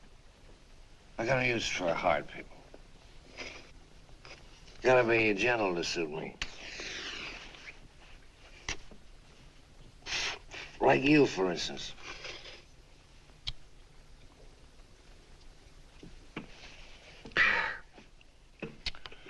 Yep, I'm hard. But you want to know something? I've got a weakness. Never guess that, would you? Well, I have. Want to know what it is? Star-Spangled Banner. Screw you, huh? Well, maybe it is, but play the Star-Spangled Banner. I'm a sucker for it. Always gets me right here. Know what I mean? Yeah, it gets me right back here. Oh, back there, huh? Well, every man to his own taste. You weren't old enough. You weren't old enough for the World War, were you, Jim? No, of course not. No, you must have been just kidding. I was just ripe and raring to go. You know what my old man did when I joined up? He joined up, too. Got to be a sergeant. And here's a kick for you. We were in the same outfit. Funny, huh? Hmm?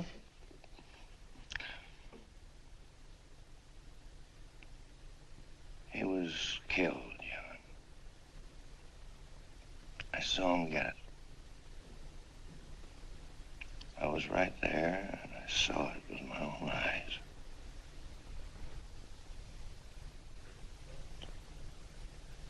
Me, I came out without a scratch. That is, excepting my ulcers.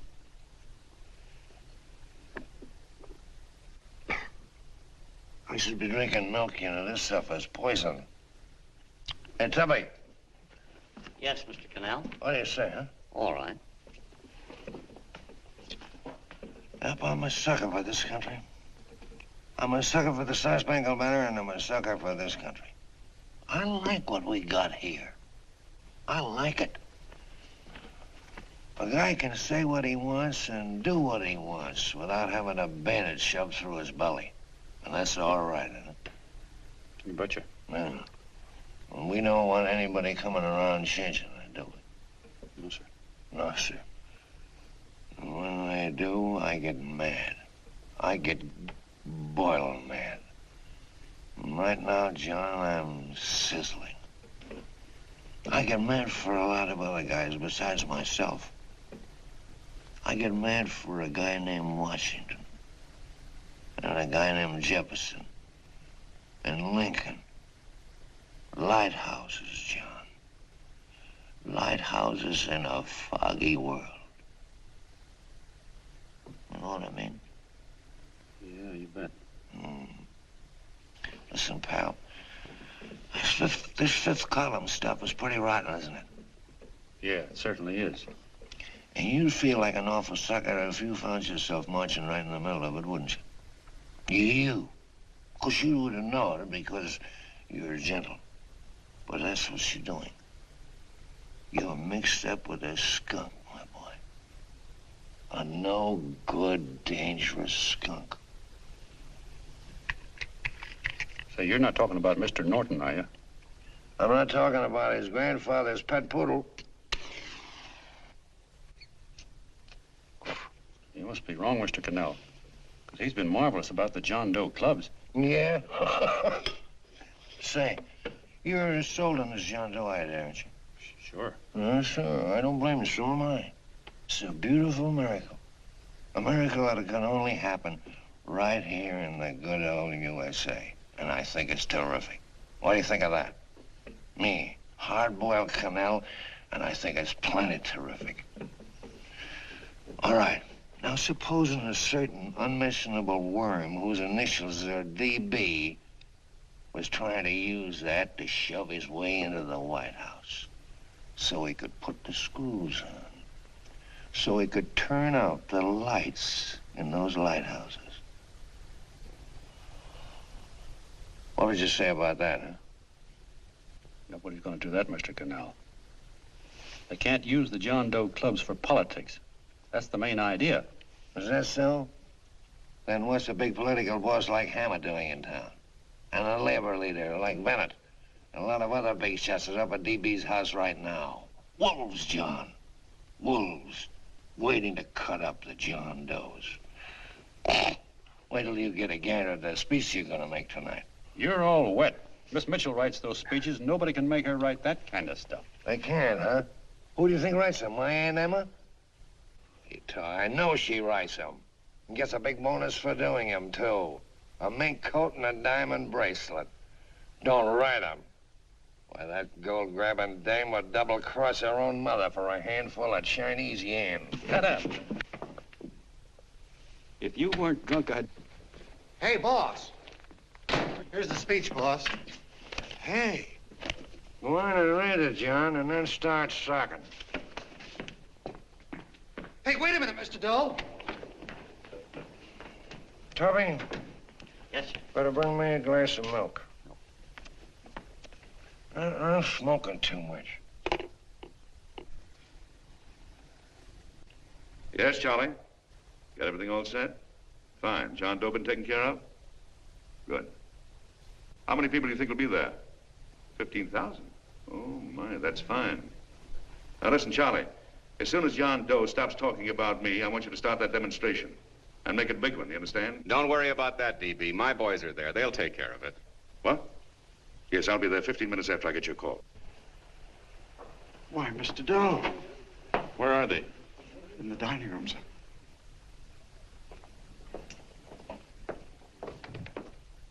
Now, gentlemen, I think we're about ready to throw that great big bombshell. Yeah, well, it's about time. Even a conservative estimate shows that we can count on anywhere between 10 and 20 million John Doe votes. Now, add to that the labor vote that Mr. Bennett will throw in, and the votes controlled by Mr. Hammett and the rest of you gentlemen in your own territories, and nothing can stop us. As I said before, I'm with you, providing you can guarantee the John Doe vote. Don't worry about that. You can count on me on one condition. Little Bennett's got to be taken care of. Didn't I tell you that everybody in this room would be taken care of? My agreement with you gentlemen stands. I'm with you, DB, but I still think it's a very daring thing we're attempting. These are daring times, Mr. Barrington. We're coming to a new order of things. There's too much talk been going on in this country. Too many concessions have been made. What the American people need is an iron hand. You're right. That's true. You're quite right, D.B. Discipline. Right. And now, may I offer a little toast to Miss Ann Mitchell, the brilliant and beautiful lady who is responsible for all this. Miss Mr. Norton, I'd like to talk to you alone for a minute. Oh, Miss Mitchell has something to say to us. That's fine.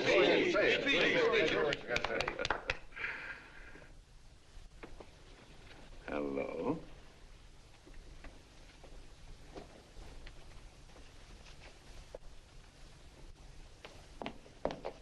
John, I'm so glad to see you. I was terribly worried. Did you write this? Yes, I did, John, but I had no idea what was going on. You didn't? No. That's a swell bracelet you're wearing. John, why aren't you at the convention?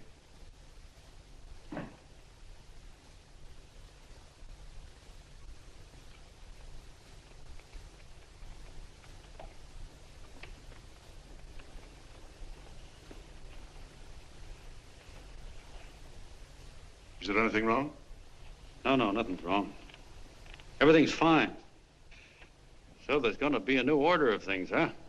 Everybody's going to cut himself a nice fat slice of the John Does, eh? You forgot one detail, Mr. Big Shot. You forgot me, the prize stooge of the world.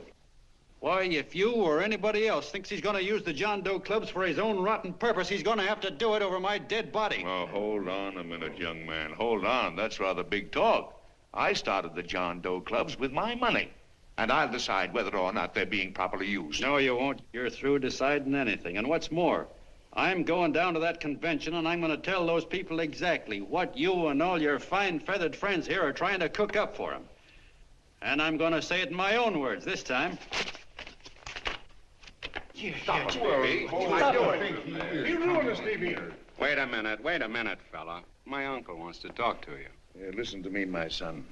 Before you lose your head completely, may I remind you that I picked you up out of the gutter and I can throw you right back there again?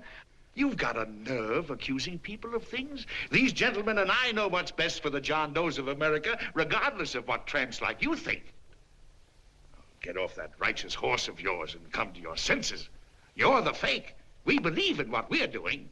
You're the one that was paid the 30 pieces of silver. Have you forgotten that? Well, I haven't. You're a fake John Doe, and I can prove it. You're the big hero that's supposed to jump off tall buildings and things. Do you remember? What do you suppose your precious John Does will say when they find out that you never had any intention of doing it, that you were being paid to say so? You're lucky they don't run you out of the country. With the newspapers and the radio stations that these gentlemen control, we can kill the John Doe movement deader than a doornail. We'll do it, too, the moment you step out of line.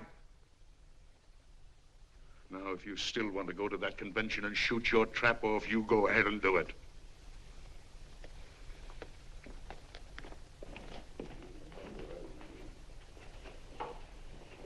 You mean to tell me you'd try to kill the John Doe movement if you can't use it to get what you want? You bet your bottom dollar we would.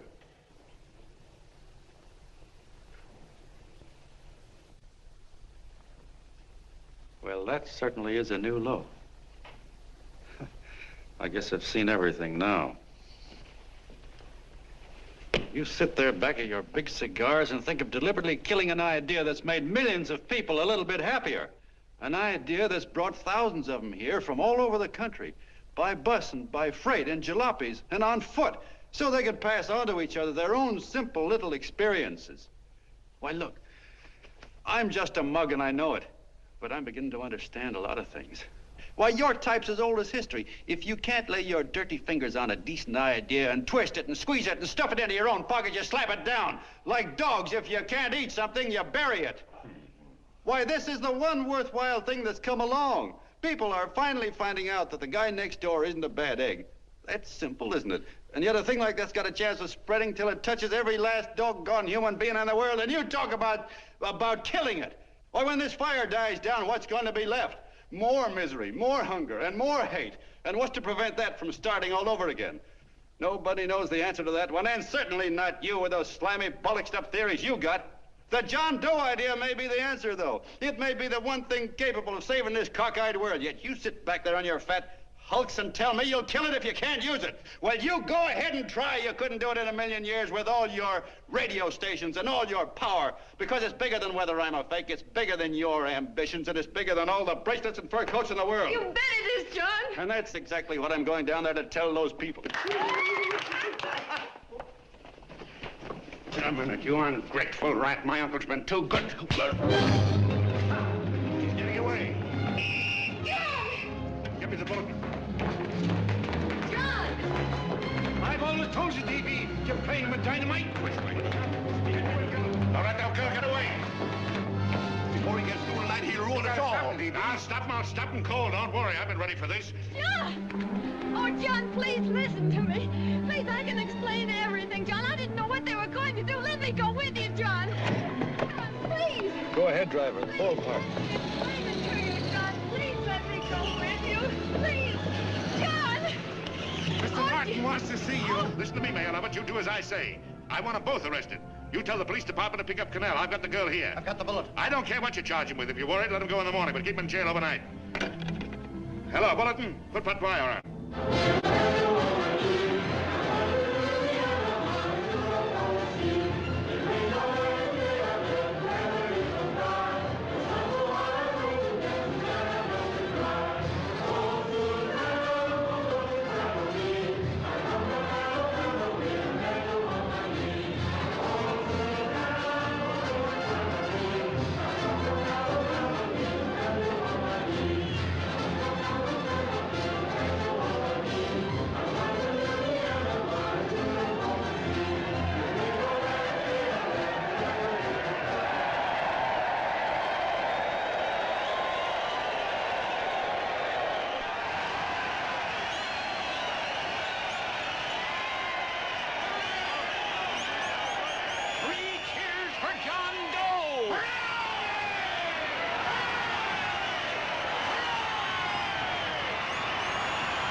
Gentlemen, one moment, Tom. We begin with a short prayer. Quiet, please. Ladies and gentlemen, let us have a moment of silent prayer for the John Does all over the world, many of whom are homeless and hungry. Rise, please. Everybody rise.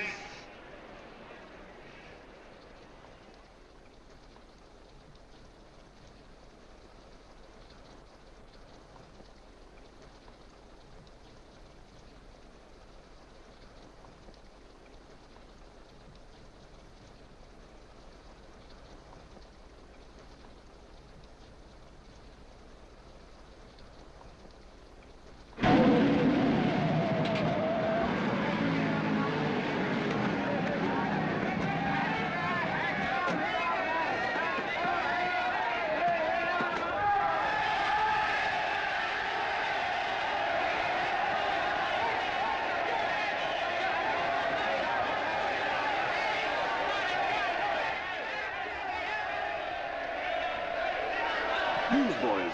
Hundreds of yelling newsboys are swarming into the park like locusts. They're yelling John Doe's a fake. Fake.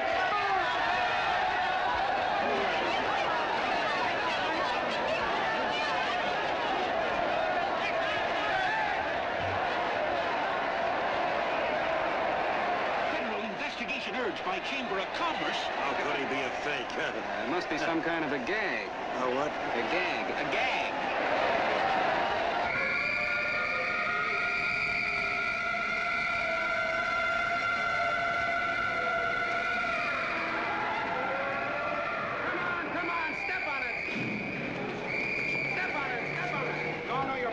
so let's get going. Wait for the paper. Hey, miss, will you autograph my balloon? Sure.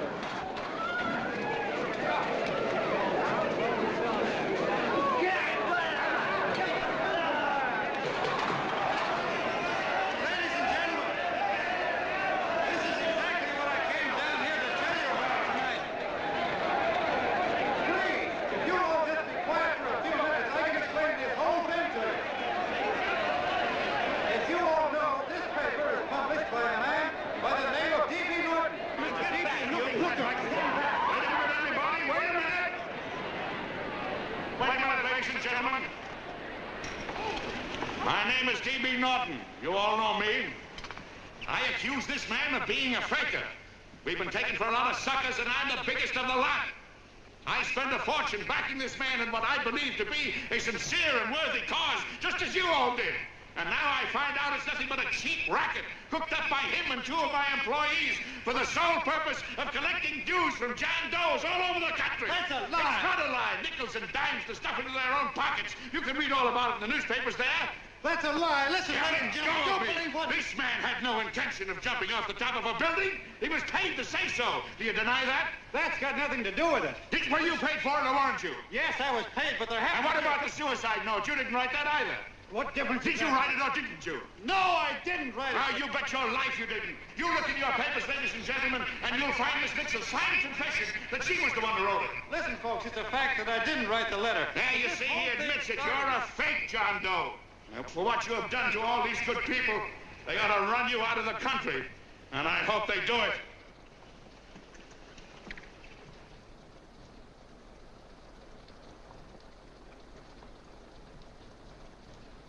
Speak up, John. We believe you. Please, listen, folks. Now that he's through shooting over his face, I've got a couple of things to tell you about. Come on, the rest of you get in here and riot. Break this crowd up. Come on. I'm sorry, folks, but we can't hear him anymore. Something's gone wrong with the loudspeakers. John Doe's a fake! Boo! They can't hear me. Boo! This thing's not working. Ladies and gentlemen.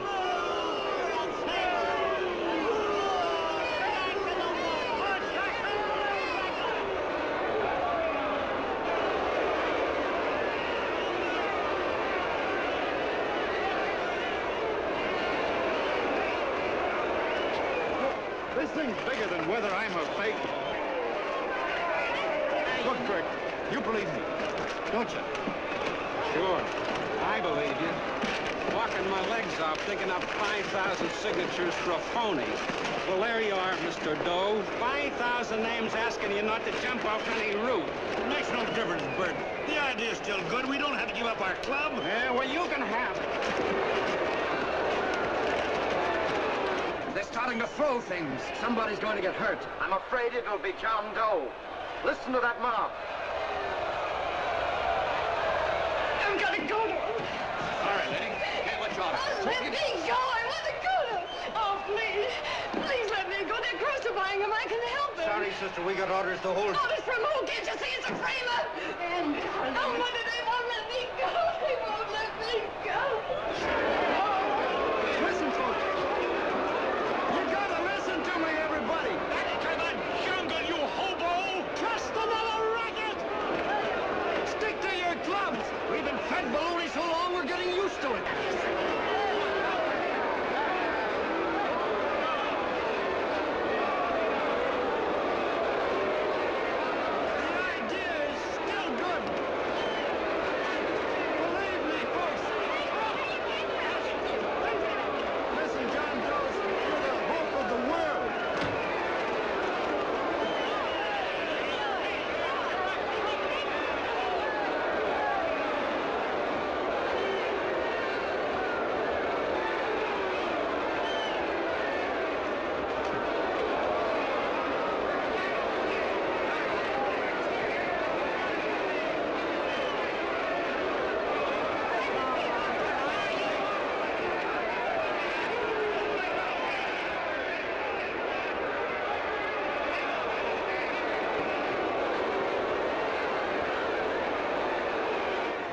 Managed to get him out of the park. But if that boy isn't hurt, it'll be a miracle. Ladies and gentlemen, this certainly looks like the end of the John Doe movement. Well, boys, you can chalk up another one to the Pontius Pilates.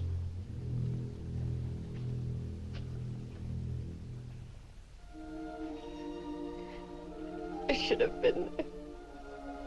I could have helped him. He was so all alone.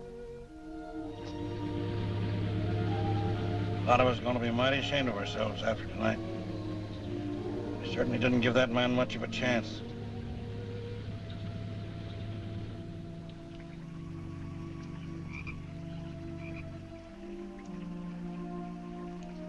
Have some more coffee, Long John? No thanks, Carl.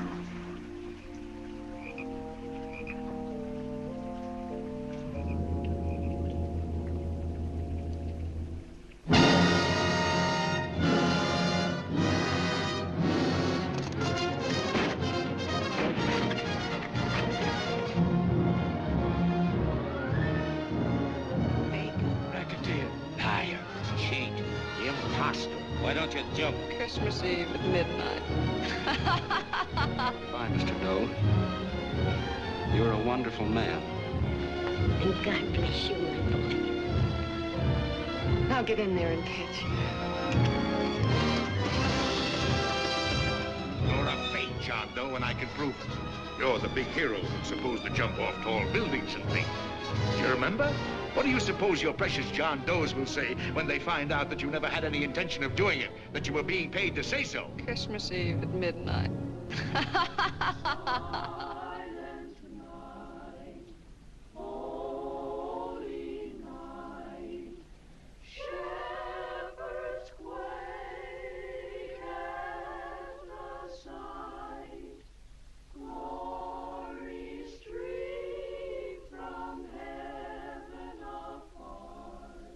Merry Christmas, son. Merry Christmas.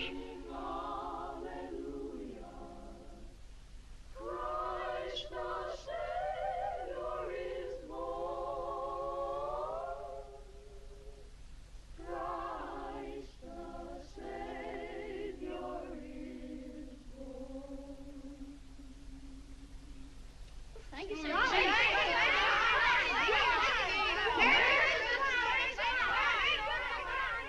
Who? John Doe. Is that screwball still around? Dame's been calling all day. Sure, I know. Yeah, at midnight, huh? Okay, lady. We'll have the place surrounded with nets. They're laughing at me.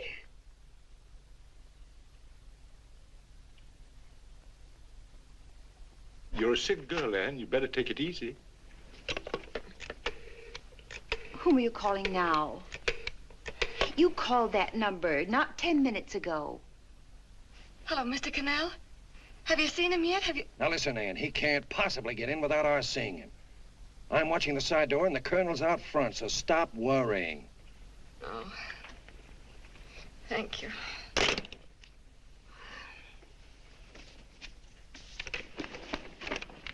What, Ann? Anne, don't be foolish.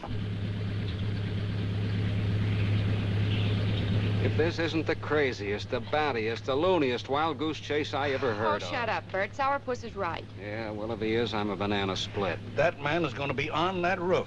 Don't ask me how I know. I just know, and you know it as well as I do. Sure. I'd like to believe in fairy tales, but a guy that's a fake isn't going to jump off any roof. I don't think he was any fake, not with that face. And anyway, what he stood for wasn't a fake. Okay, honey, okay.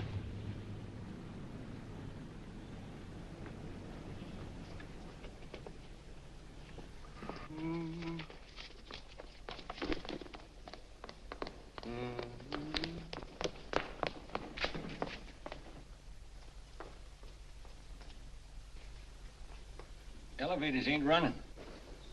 Colonel, You shouldn't have got out of bed, miss. has he been here? No. Have you seen him? I ain't seen him for a week. Where's Cannell? He's watching the other door. Oh, gee, you're swell. Oh. No sense in going up there. I've been here for hours. He ain't here. Let me go, will you? Now, that's crazy. It's 14 floors.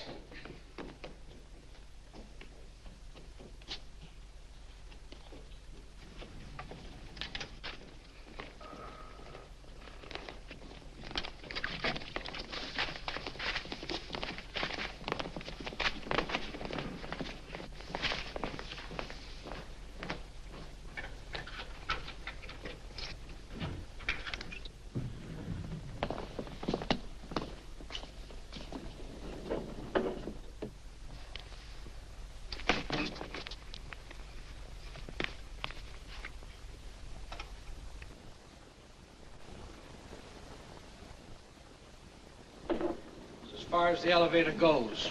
We gotta walk up to the tower.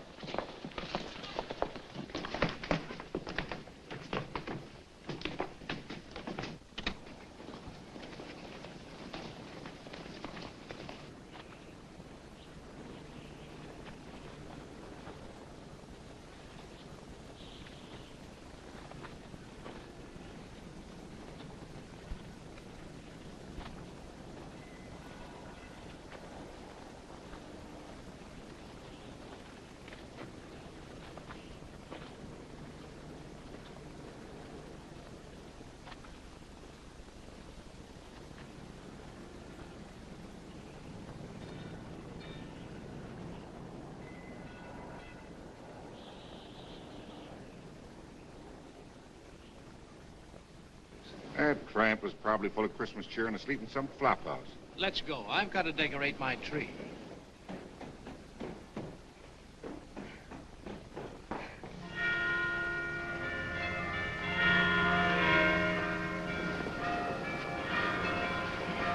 Well, I give up. I don't know what gave us the idea that we'd attempt anything like this. I guess you're right. I'm afraid the joke's on us. Let's go. I hope nobody finds out we've been here.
I wouldn't do that if I were you, John.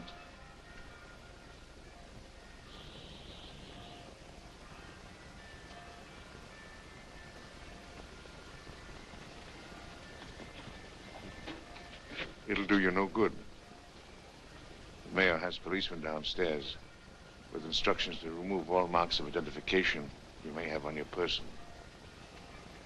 You'll be buried in Potter's Field and you will have accomplished nothing.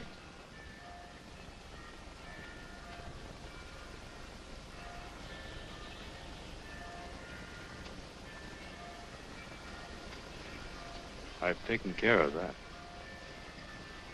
I've already mailed a copy of this letter to Mr. Cannell. John, why don't you forget this foolishness? Stop right where you are, Mr. Norton, if you don't want to go overboard with me.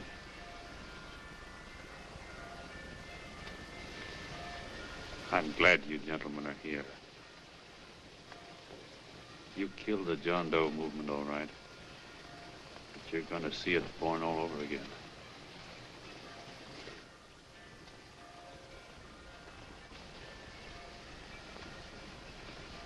Now take a good look, Mr. Norton. John! John! Oh, John, no, I won't let you. I love you, darling. Oh, please. Please don't give up. We'll start all over again. Just you and I. It isn't too late. The John Doe movement isn't dead yet. You see, John, it isn't dead or they wouldn't be here. It's alive in them. They kept it alive by being afraid of. That's why they came up here. Oh, and killed it was dishonest. But we can start clean now. Just you and I. It'll grow, John, and it'll grow big because it'll be honest this time. Oh, John, if it's worth dying for, it's worth living for. Oh, please, John. Oh. Oh, please, please, God, help me.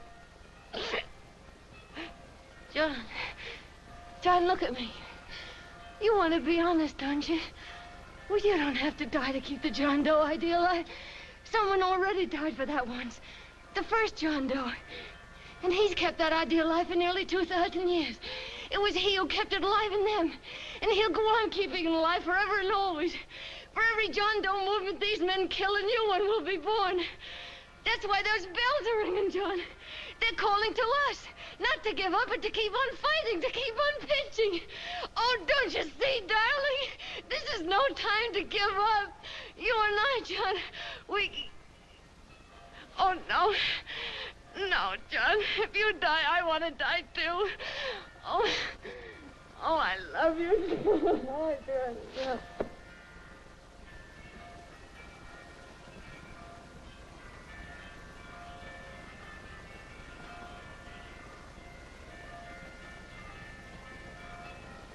Mr. Doe, you don't have to. We're with you, Mr. Doe. We just lost our heads and acted like a mob. What Bert's trying to say is that we need you, Mr. Doe. There were a lot of us that didn't believe what that man said. We were going to start up our John Doe Club again, whether we saw you or not, weren't we, Bert? And there were a lot of others that were going to do the same thing. Well, Mr. Sourpuss even got a letter from his cousin in Toledo. I got it right here, Mr. Doe. Only it'd be a lot easier with you. Please. Please come with us, Mr. Doe.